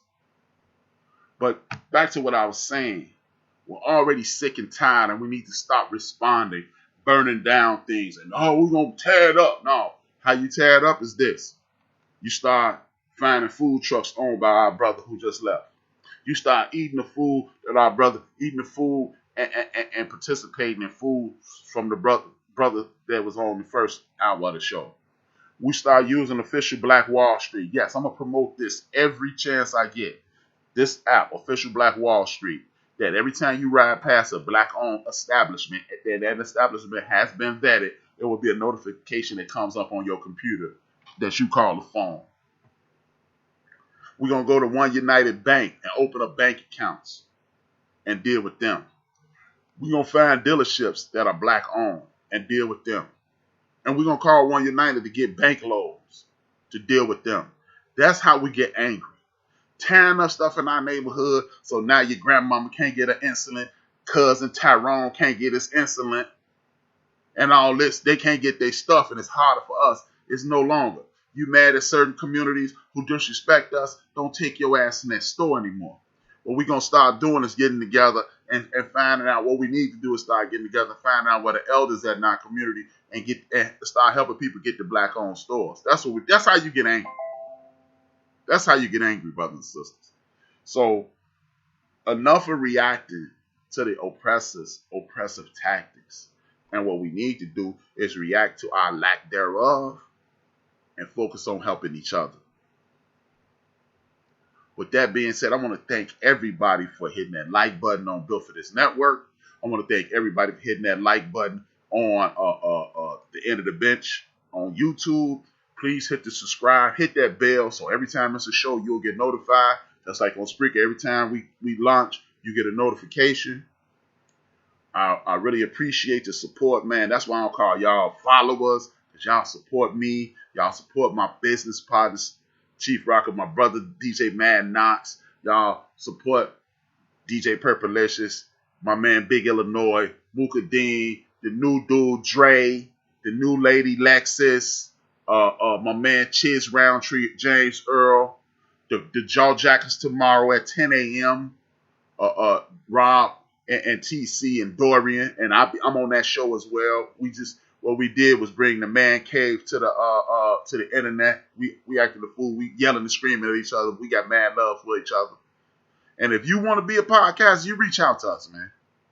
Because we trying to provide voices for everybody in our community. Maybe you're a blabbermouth dude like me, and you got a lot of opinions to get off your chest.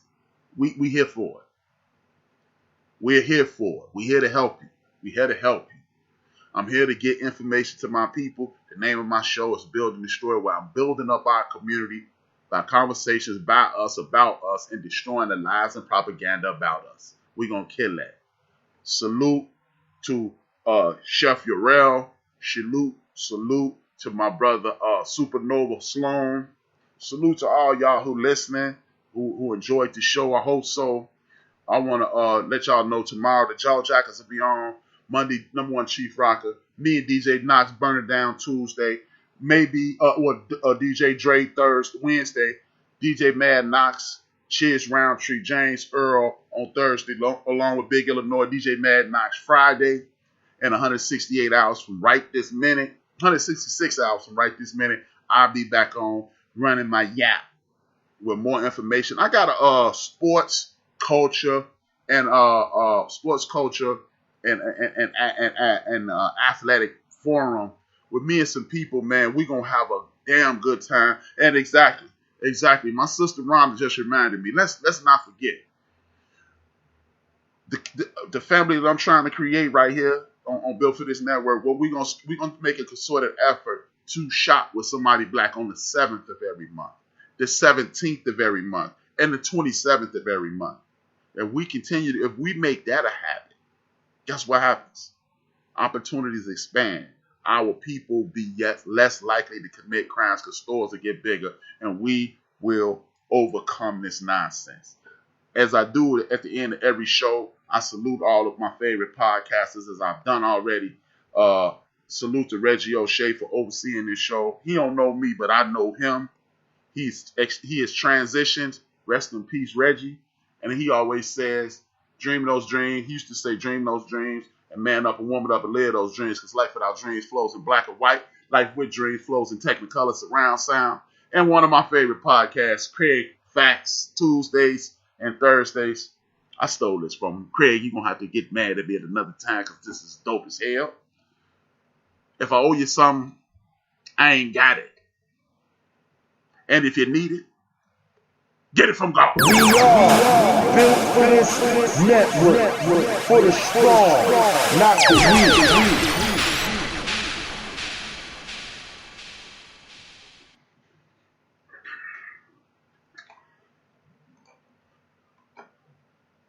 weak. The murder game is El Fuego.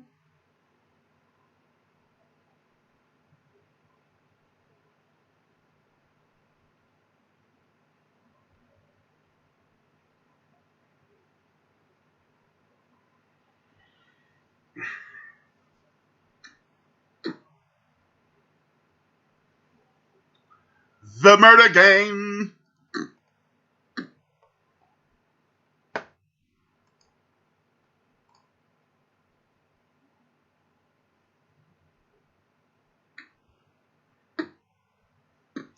Just looking out of the window, watching the asphalt grow.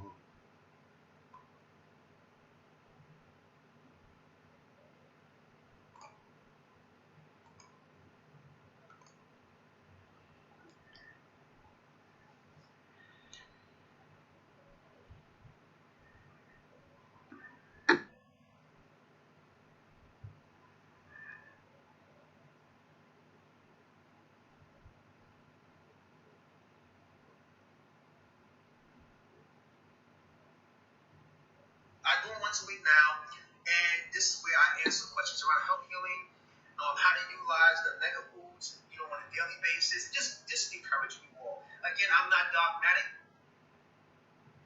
I'm just here to say, do what you're doing, and if it works for you, keep doing it. Just be disciplined and dial in. Outside of that, if you want to create a more plethora or abundant options around wellness, I'm also here to charge with that. But please check out our I'm not sure what happened to my. Is this still pinned? I'm not sure what happened. Okay, I gotta pin it again. If you're just tuning in, I just pinned my information. Check out our website. I'm putting the discount code in here for you all. www.supermegafoods.com. Okay, and you can check out our Super Mega Immunity Tincture, and you can check out our Mega Greens, our Cell Foods, and our Super Mega Protein. Okay. And I put the discount code there, so if you're a first-time shopper, you can use the discount code across the whole store. You can use them together. You can use the tincture, you can use the powder, the green powder, the cell foods, the detox and build. And if you're trying to really keep your shape sisters and brothers, keep that muscle mass, you can use this. This is third-party tested, no GMOs, organic, no dairy. The products have no soy. There's no allergies, no peanuts, so you'll be able to use it no matter what you're doing in your wellness protocol, okay? All right, let's keep going, okay? A few more questions, and then we're going to keep moving. Also, family, please, before I ask more questions, make sure you comment, like, and share the IGTVs. I have a whole plethora of information that I'm sharing with you now that I have all in my IGTV. So if you feel encouraged by this, And if I happen not to save this, please screen record something if it resonates with you, and go check out my IGTVs. I have various sections that you can refer to with information to encourage you and keep you motivated and keep you on the wellness path. Okay? All right. What can you do to be able to control your anxiety? Okay, so we answered the anxiety question. This is another anxiety question. I guess anxiety is something that a lot of people go through. Just to repeat, if you have anxiety, one of the things that you can immediately begin to do, well, listen here, hydrate. You want to get the water in your body, okay? And you want to cut out the processed sugary foods because that's working on your nerves. You want to take some valerian tea.